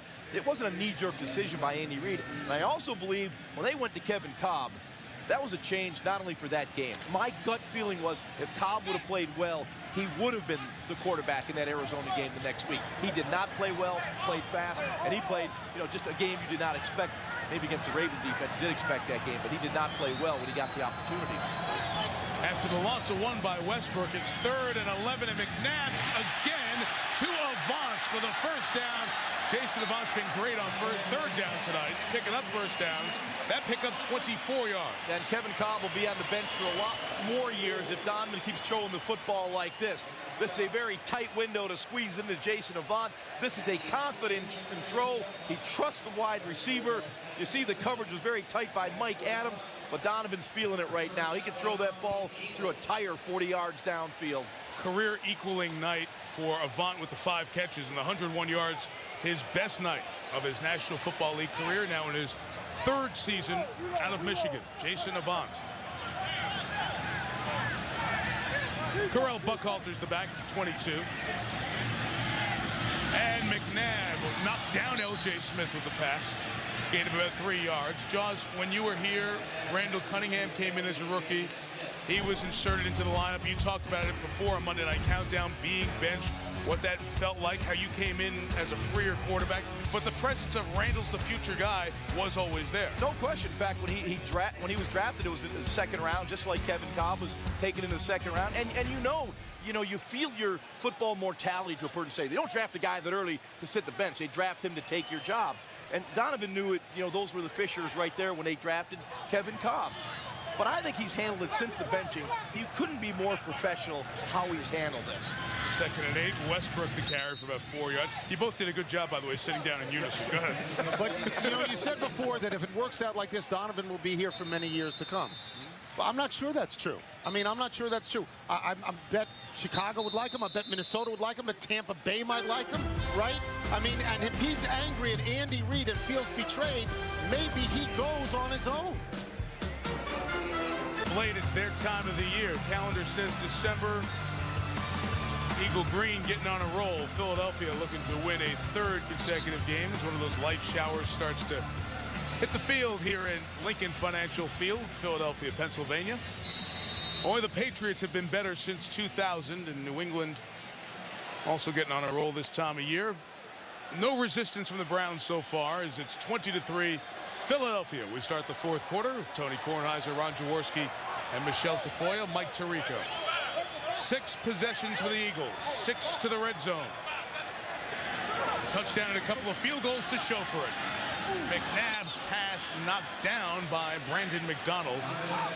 It's incomplete. Yeah, the red zone's kind of been the vomit zone for the Eagles in this game. They have really struggled in this area.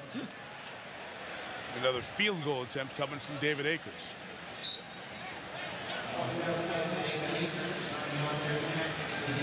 That was one of the few poor throws that we've seen from McNabb this evening.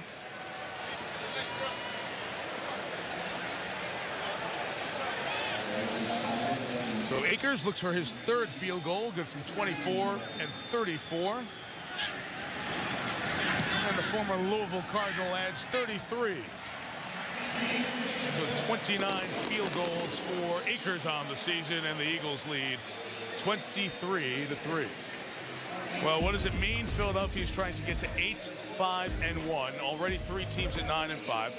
Without getting into all the ifs and this and that and common games and strength of victory, Dallas controls its own fate. Tampa Bay and Atlanta both sitting at 9-5. Tampa Bay, as we look all the way deep into the tiebreakers, controls its own fate as well. The Eagles would have to win out, get to 10-5-1, and then get help from either the Bucs or the Falcons. Just one loss, and then Philadelphia would find itself in the playoffs. As you guys mentioned, 2 division games left. To D.C. next week, take on the Redskins. Who are what's collapsing at the moment. They were 6-2. They're now 7-7. They've lost 5 out of 6 games. And then the Cowboys come in here on the final Sunday of the season. Mike, can you imagine that game here in Philadelphia? Both Dallas and Philadelphia hate each other. I mean, that will be just a huge game.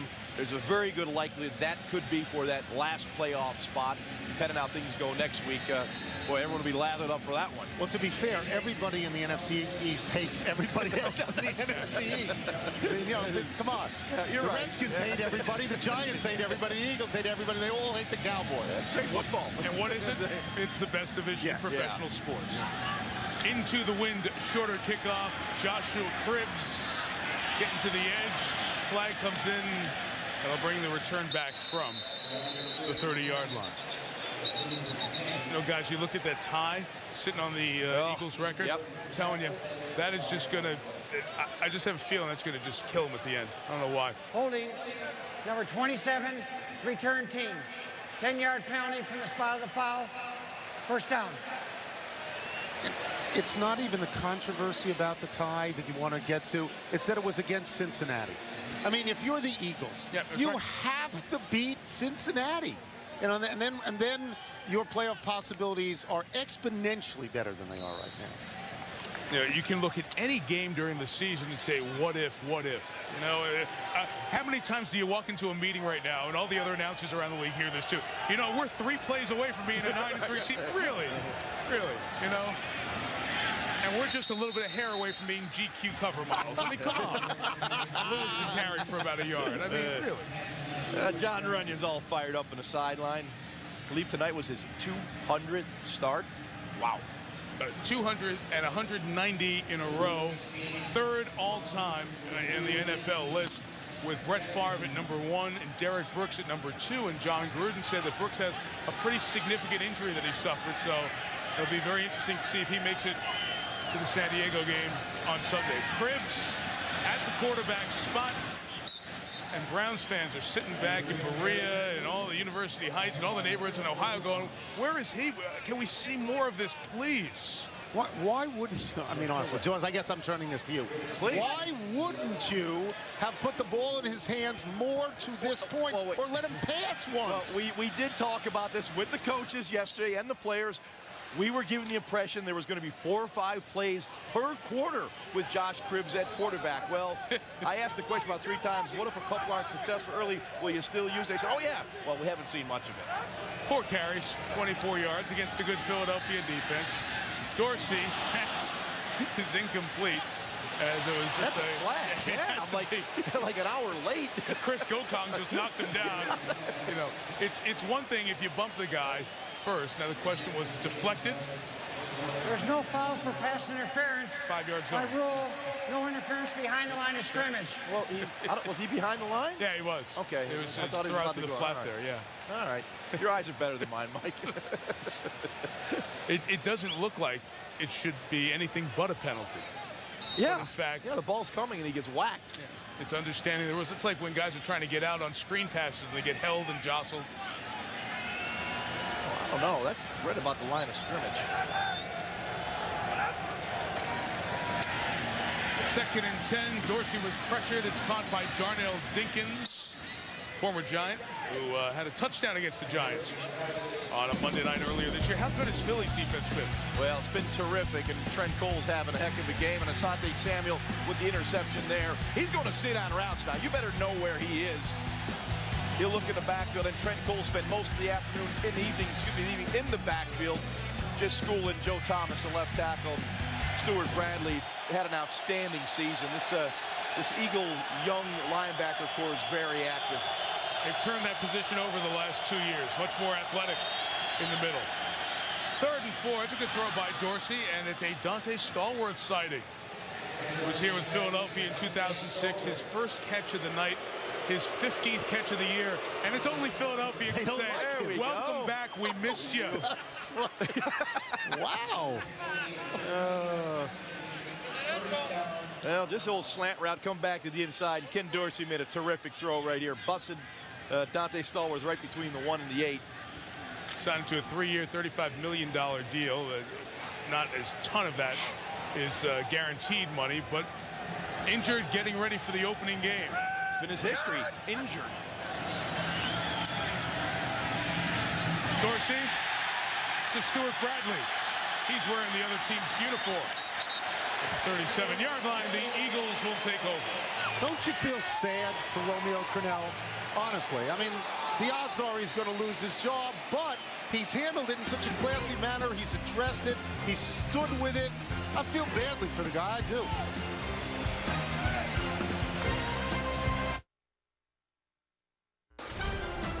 ESPN's Monday Night Football is brought to you by Verizon Wireless. Get ESPN MVP on VCast. Text trial to 7280 for a 5-use trial today. This holiday, don't just give a gift. Grant a wish. Sears and NFL.com. Fantasy season is not over. Play the playoff challenge at NFL.com/fantasy. Home of the world champion Phillies, Philadelphia, Pennsylvania. They had a wonderful parade to celebrate that title, ending a long professional sports drought, which really was ended by Jaws' Philadelphia Soul. That's correct. Earlier in the year. On the run, Buckhalter to the 9. 28 on the game. All right, this is what usually in a situation like this, down 23-3, you've just turned the football over. You get a little less enthusiastic on the defensive side of the football. And this is where coach is going to look at the tape real close and see who's giving you the effort.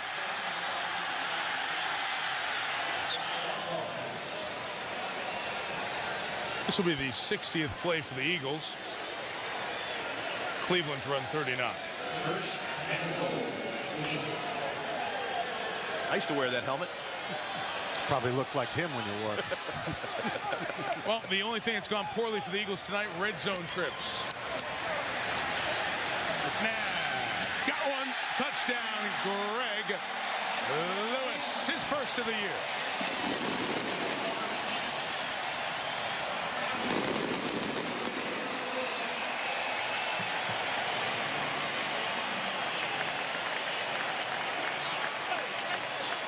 And he can smile now.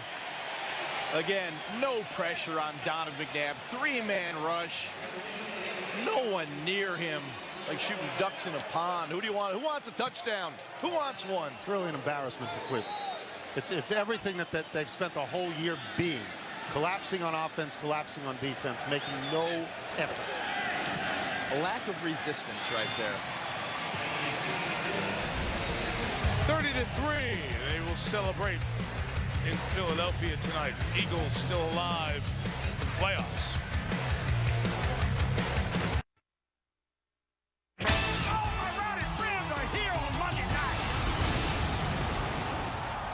And the Philadelphia Eagles still here in the chase for the playoffs as we get down to 2 games left for everybody in the NFL after business done tonight. Donovan McNabb closing in on a 300-yard night, although I don't think he's going to pass much more. 290 yards and a couple of touchdowns. 30-3 Eagles. Josh Cribbs bringing it back to the 5. And returned out to the 31-yard line.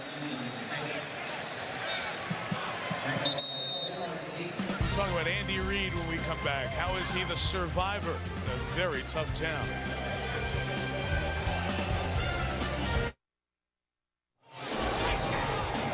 What's up? Stuart Scott with the Sports Center right now. After the game, Steve Young and Emmett Smith join me for the GMC Sierra postgame show. Plus, Trent Dilfer explains what he believes is wrong with the Dallas Cowboys as a franchise. It's all coming up on Sports Center after the game. Mike?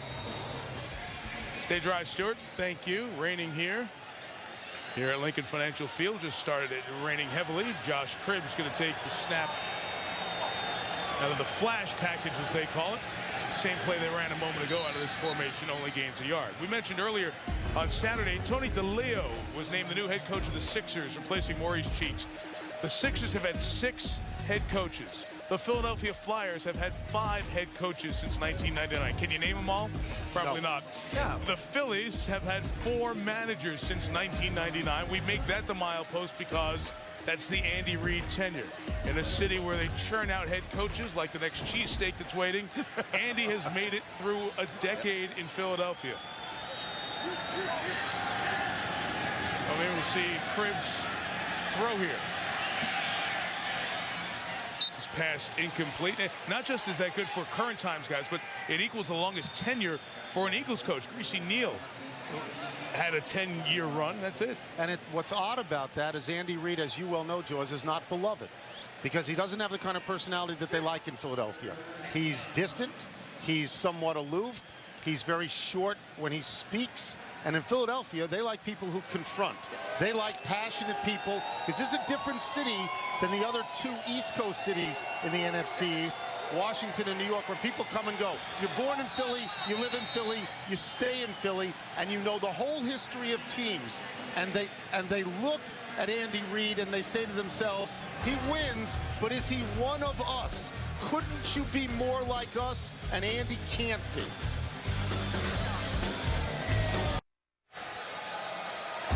The granddaddy of them all, the Rose Bowl presented by Citi. The 2009 Rose Bowl. Just sounds great. I think it's going to be good on the field.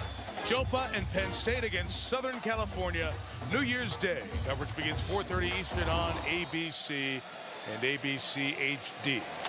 Kenny Dorsey played in the Rose Bowl 2002 for Miami against Nebraska.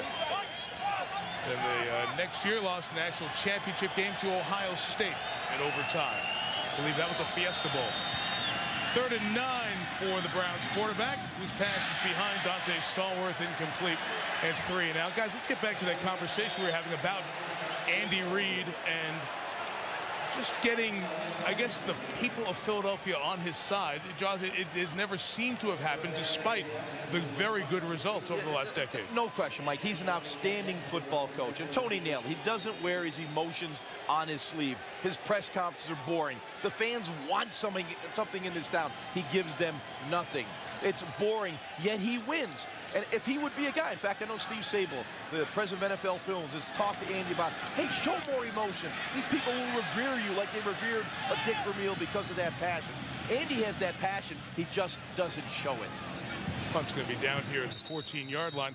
I counter with, yeah, do you want emotion? Do you want wins? 3rd among... They want a championship in this town. That's what they want. 3rd among active head coaches, Tony Dungy, Bill Belichick, who have those championships. Right. And Bill with multiple championships. The guys ahead of Andy Reid among the current head coaches in the NFL. I'm curious about this. The Phillies winning a championship and breaking that drought that we always talk about. What is the impact on the Eagles by the Phillies winning? Well, it's a significant impact. You know, their stadium's right across the street. You know, they're fighting for the dollars in this town right now. You know, in these tough economic times, where is the money going to go? Across the street to the Phillies, stay here at Lincoln Financial Field. You know, all that comes into play right now. Kevin Cobb has come in. Donovan McNabb's night is done. 290 yards, a couple of touchdowns. Cobb playing in his 6th NFL game. Runs with Kyle Eckel for about 4 yards. I'll show you some of McNabb's best stuff on the night. Yeah, he was spectacular. He was smiling before the game, and he smiled throughout the game. An excellent touch throw to Kevin Curtis, corner of the end zone. This is the only bad throw of the tonight right here, a little bit underthrow. Brandon McDonald makes a terrific interception. Second half, he was stroking it once again on the seam route. Just laser throws. I mean, wide open Greg Lewis. Bust him in the numbers. Great velocity, terrific accuracy. Donovan McNabb playing the game loose and free since the benching. And the ball spread around. 9 different receivers. Cobb has his hand hit, and it's intercepted by McDonald, who set a little bit of history already tonight. And McDonald takes it. You better score. Oh, wait a minute. Hey! History. The Cleveland Browns have scored a touchdown for the first time in a month. Willie McGinnis, by the way, guy's still going at age 36. His pressure and the deflection setting it up for McDonald touchdown. Well, you'll see the pressure off the play action. Willie McGinnis right up the middle untouched. Hits Kevin Cobb. He's throwing the football and just flutters in the air. Todd Harriman's with the whiff, and you see the touchdown from Brandon McDonald. We can say this. They still haven't scored an offensive touchdown in a month. Yes. If I look at the time on the clock, I say rescue 911. Very good. As the Eagles, who almost gave up a pick 6 earlier, give one up here. Just a tip of the cap to Willie McGinnis, guys. 9 tackles, a sack, and that play that helped set up the McDonald touchdown. And it is 30-10. Every score makes somebody happy, and that one for the Browns fans, among others.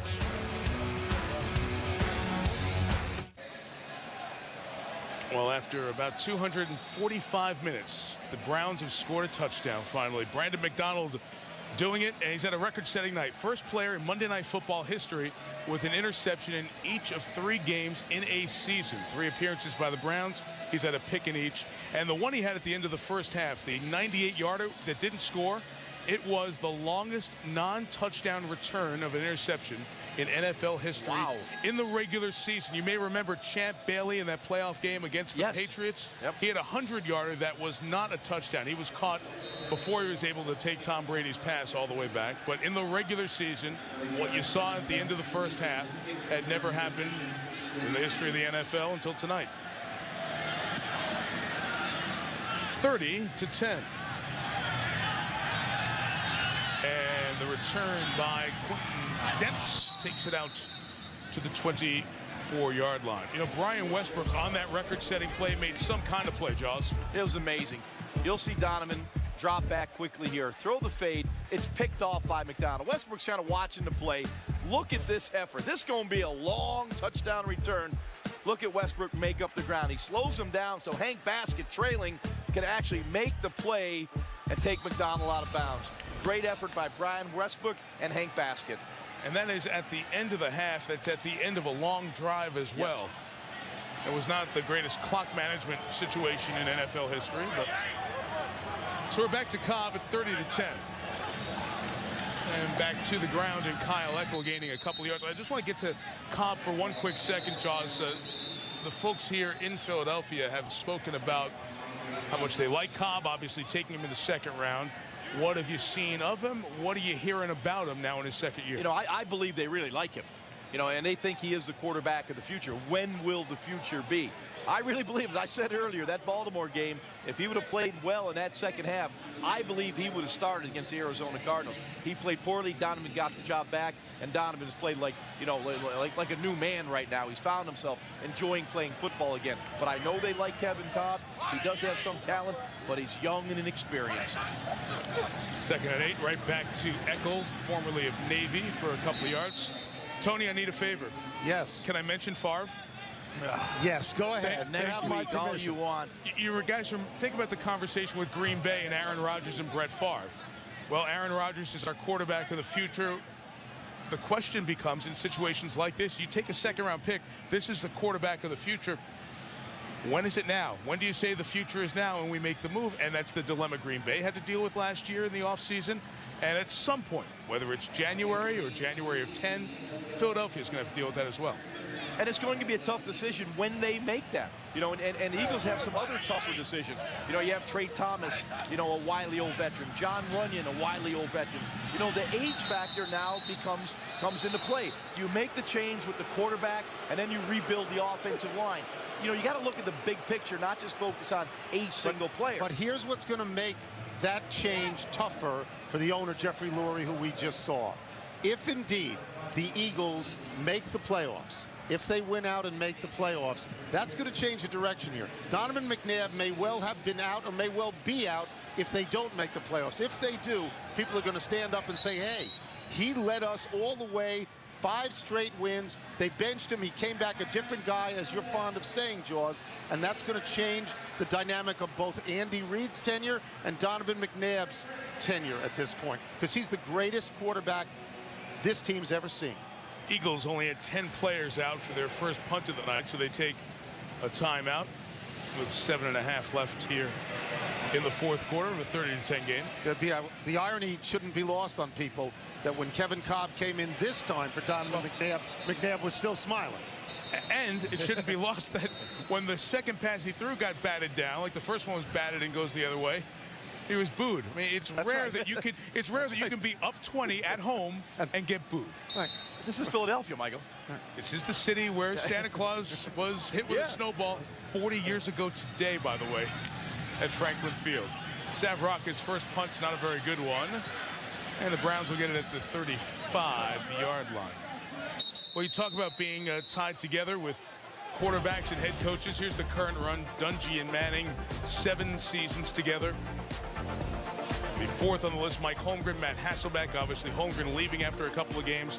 Bill Belichick and Tom Brady. Brady not there all of this season. And Andy Reid and Donovan McNabb coming in together. 10 seasons, 80 wins together. And in those last few seasons, when the people of Philadelphia turned on Donovan McNabb, who protected him? Andy Reid always protected him. And now there is that fissure because Andy Reid also took him out and embarrassed him. And McNabb felt this is the wrong way to go. To me, I'm a franchise quarterback. What are you doing? Kenny Dorsey still in there at quarterback. Throws to Jamal Lewis, who takes it for a first down. You know, there are only 3 coaches in the NFL who've got the power of personnel and the head coaching. Bill Belichick and Mike Shanahan, each of whom have multiple Super Bowls, and Andy Reid, who's made the 1 Super Bowl. And that makes it an even tougher decision because you've got to decide when do you say goodbye to that guy, not with your head coach hat and the play caller, by the way. And we've detailed how great those relationships are in the league. Flag here. But you have to remove that hat emotionally and put on the player personnel hat. That's very hard for one person to do. But Mike, I might interject. Start, number 77, offense. 5-yard penalty. Still first down. I believe Marty Morningwig has taken over the play calling of this team. Yeah. If you watch Andy on the sideline and Marty Morningwig, the offense coordinator, they both have a play calling sheet. Andy's is now down at his side, and Marty's is up at his mouth calling the play. So I think, you know, that goes back and forth. But right now, Marty Morningwig has kind of calmed down this offensive play calling with more runs. Although tonight, it's a pretty good run-pass ratio with pass being your favorite. Dorsey screens it back to Lewis for about 5 yards, and that's been on and off the last couple of years. But still, their relationship has been pretty tight, going even all the way back to the starting days when Andy did call every single play. You know, that's one of the things that people in Philadelphia point to. All those hats, Mike, that you mentioned that Andy Reid wears, and they wonder, are the drafts as good as they could be? Why is a team with playoff numbers last year, top 10 defense total, top 10 offense total, didn't make the playoffs? They have it again, top 10 defense, top 10 offense. What if they got shut out again? Is somebody going to point and say to the coach, you have too much on your plate. You need to cut back, just coach. Don't pick the players. You know what I mean? You live here, you know it. That's always a possibility. Right. Certainly, you know, if they don't make the playoffs, you know, that will be 2 straight years they're not in the postseason.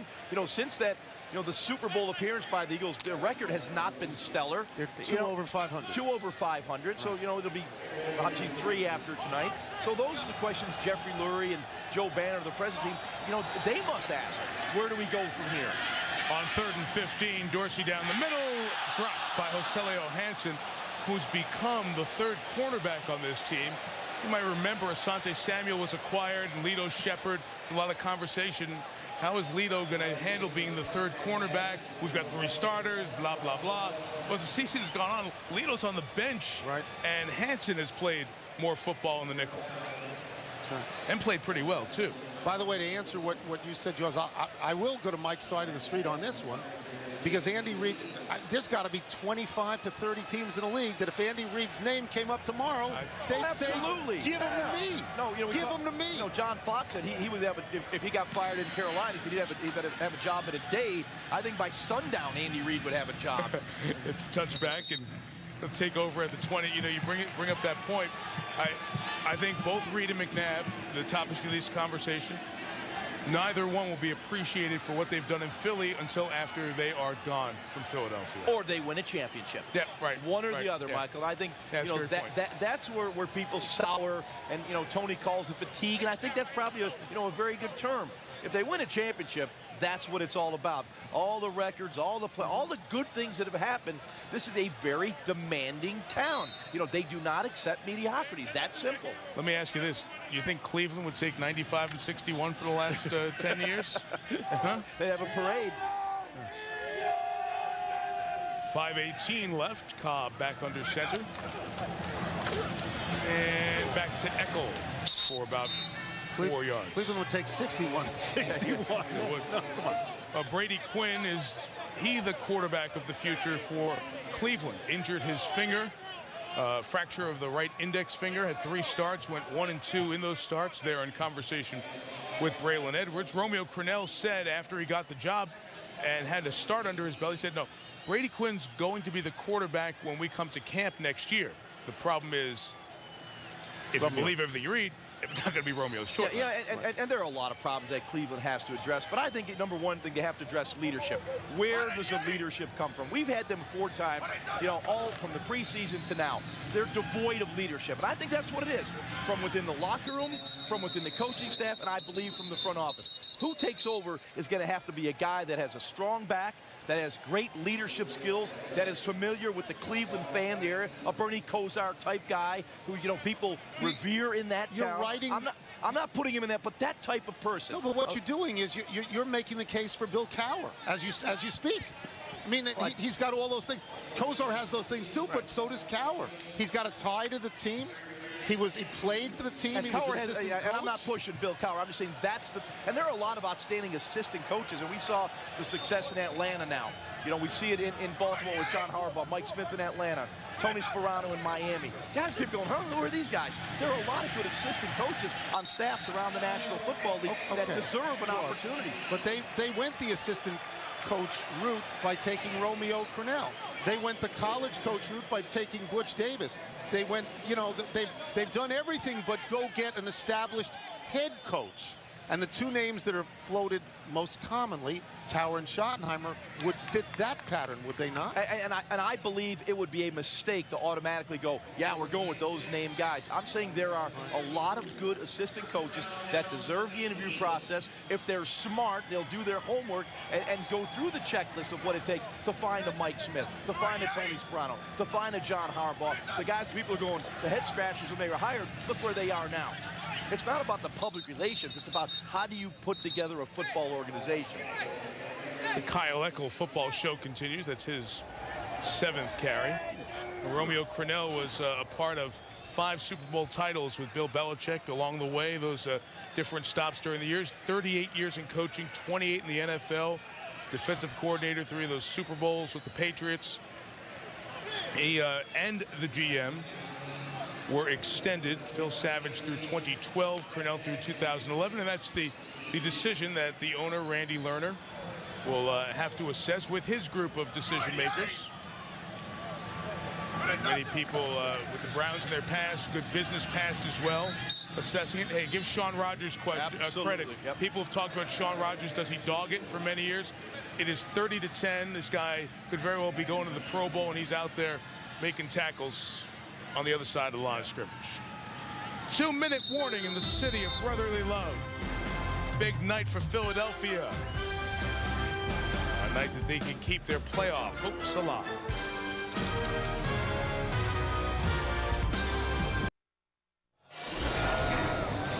What's up? Stuart Scott with the Sports Center right now. Emmitt Smith and Steve Young join me after the game for the GMC Sierra postgame show and weeding out the very good from the great. Top 10 plays in the NFL from Week 15. And Mike Tirico, one more time just for you, the gloves, man.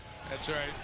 Thank you, Stuart. Been good having you guys on the road all year. We'll take the gloves off and dive into the wrap-up of Week 15 of the NFL season. Sports Center and then NFL primetime after that. All the highlights of all the games from Week 15 and set the table for the last 2 weeks of the NFL season. Eagles are still at the table. Don't control their own destiny, but in the mix. Philly will be 8-5-1, a half game behind the 3-9-5 teams. Browns take a timeout here, leading 30-10 with 1:54. We'll take that opportunity to tell you, oh, jeez, what's going on here? Cowboys are 9-5. Here's what they have left. Baltimore on Saturday night, and here against Philadelphia in 2 weeks. Very difficult. Philly kid Matt Ryan could be the rookie of the year at Minnesota, and the Vikings looked great yesterday. And then closing with 2-12 St. Louis. The Buccaneers will play San Diego, still alive in the AFC West, and Oakland. I told you about the Derek Brooks injury. You have the injury to Phillips, the safety out for the year, and Garcia. And as mentioned, at the Redskins and the Cowboys here on the final Sunday of the season for Philadelphia. I don't know why. You guys, when I look at their record, I just keep getting drawn to that one. That one. How different would they feel right now if they were one of 4 teams tied at 9-5? Yeah, and I love your comment, Mike, when I said in Philly, you know, if you win or tie, it's okay. And you looked at me like I had 4 heads. That tie is like the killer. You know? They love you win or tie, except for this year. This year in Cincinnati. Yeah. Right. Cribs with the fair catch. Speaking of Cincinnati, the Browns will be home to the Bengals on Sunday. Yes. That ought to get a big number. Seats will be available. And then they close at Pittsburgh. It is the 7th time in 10 seasons with tonight's loss that the Browns will have 10 or more losses since coming back as the franchise. You know, of course, the move to Baltimore for the old Browns, but the heritage, the records, the name, the logo, and the old trophies from back in 1946 remained in Cleveland.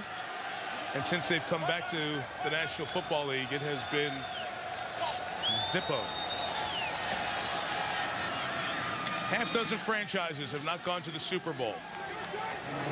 Arizona, New Orleans, Detroit, Jacksonville, Houston, and Cleveland. And only one of those teams, Arizona, will make the playoffs here in 2008. And after their performance yesterday, it doesn't look like they're going to stop the Super Bowl drought. This is a physical game, and if you don't play with some physicality, you're going to get dusty. Deep ball by Dorsey, incomplete for Stallworth. You saw on the bottom of the screen go by that Braylon Edwards has over 100 yards, and that's his third 100-yard game. All inspired by you guys. All in Monday Night Football games this year. Jerry Rice did that in '95. Torrey Holt in 2000. 3 100-yard games on Monday Night Football in the same season. He showed up tonight. You know, I think he's worked through the funk he was in. You know, he was catching the ball with his hands. Novel idea. Dorsey tried to dump it to Lewis, and in the way was Akeem Jordan, who's taking over the starting role for Omar Gaither with third down coming up. You see that GH on the back of the helmets for the Browns. The GU is for Gene Upshaw, great National Football Leaguer in the Hall of Famer, passed away earlier this year. Gene Hickerson died October 20th, age 73, an offensive guard who went to 6 Pro Bowls. Decade and a half with the Browns, couple of 100 games. He's remembered on the helmet of the Browns this season. On the blitz, Quentin Demps steps in for his first National Football League sack. The 4th-round pick out of UTEP, getting some time as Brian Dawkins has called it a night. Jim Johnson continues to dial up the blitz. He doesn't care what the score is, how much time's left in the game. He can't help himself. He's got a blitz. Here comes Will Demps getting the sack.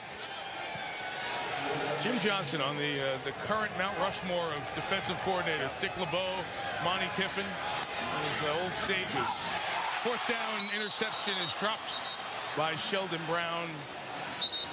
And that'll bring business to a close. The Eagles defense only allowing the field goal as the Browns score that pick 6. On a night when Brian Dawkins set the record for the most games played by an Eagle, 181, breaking Harold Carmichael's mark. Jim Johnson, smile on his face. Little snarly guy. Don't see much of that from him. He's pretty happy. I don't know if you saw this, talking about Harold Carmichael had the record, and it was broken by Dawkins tonight. They went to the same high school, Raines High School in Jacksonville, Florida. Isn't that pretty cool? There's Harold. Yeah, huh? How about that? There's my target. Hey, there's a guy that, you know, should be considered for the Hall of Fame. No question about it. He's had an incredible career in a different era of the game. Yeah, and he caught all your tall passes that were too high. He should go to the Hall of Fame. As long as you're going to do personal shout-outs, don't you have another? Yes, my son's birthday is today. Happy birthday, BJ. Did he grow up an Eagles fan? Oh, of course he did. He didn't boo his dad? Of course he did. No, come on. I'm taking him out later to Chickies and Pete's. What are you going to do? Chicky and Pete's. You talk about some food over the weekend. Wow. I'm going to have to start jogging again. And I only bring this up because I don't know how many people are listening now. Hey, they're all the Chicky and Pete's listening. Pete, you know, Pete's here tonight. It was great. Philadelphia Eagles. 30-10, season very much alive. Again, they need either Tampa or Atlanta to lose one and need to win the last 2. But Andy Reid's team on that November-December run, they've won 3 consecutive games. And the Browns, who won 10 last year, now have lost 10 for the 7th time in 10 seasons. Full recap on SportsCenter. Evan Smith, Steve Young, Stuart Scott are here. They'll have the postgame from down on the field. 16, our director, Jay Rothman, our producer. leading our great crew with Tony Kornheiser, Ron Jaworski, Michele, Tafoya, all the women and men of our Monday Night Football team, Mike Tirico. Good night from Philadelphia. The Bears and the Packers in the NFC North next Monday. We'll see you next week in Chicago.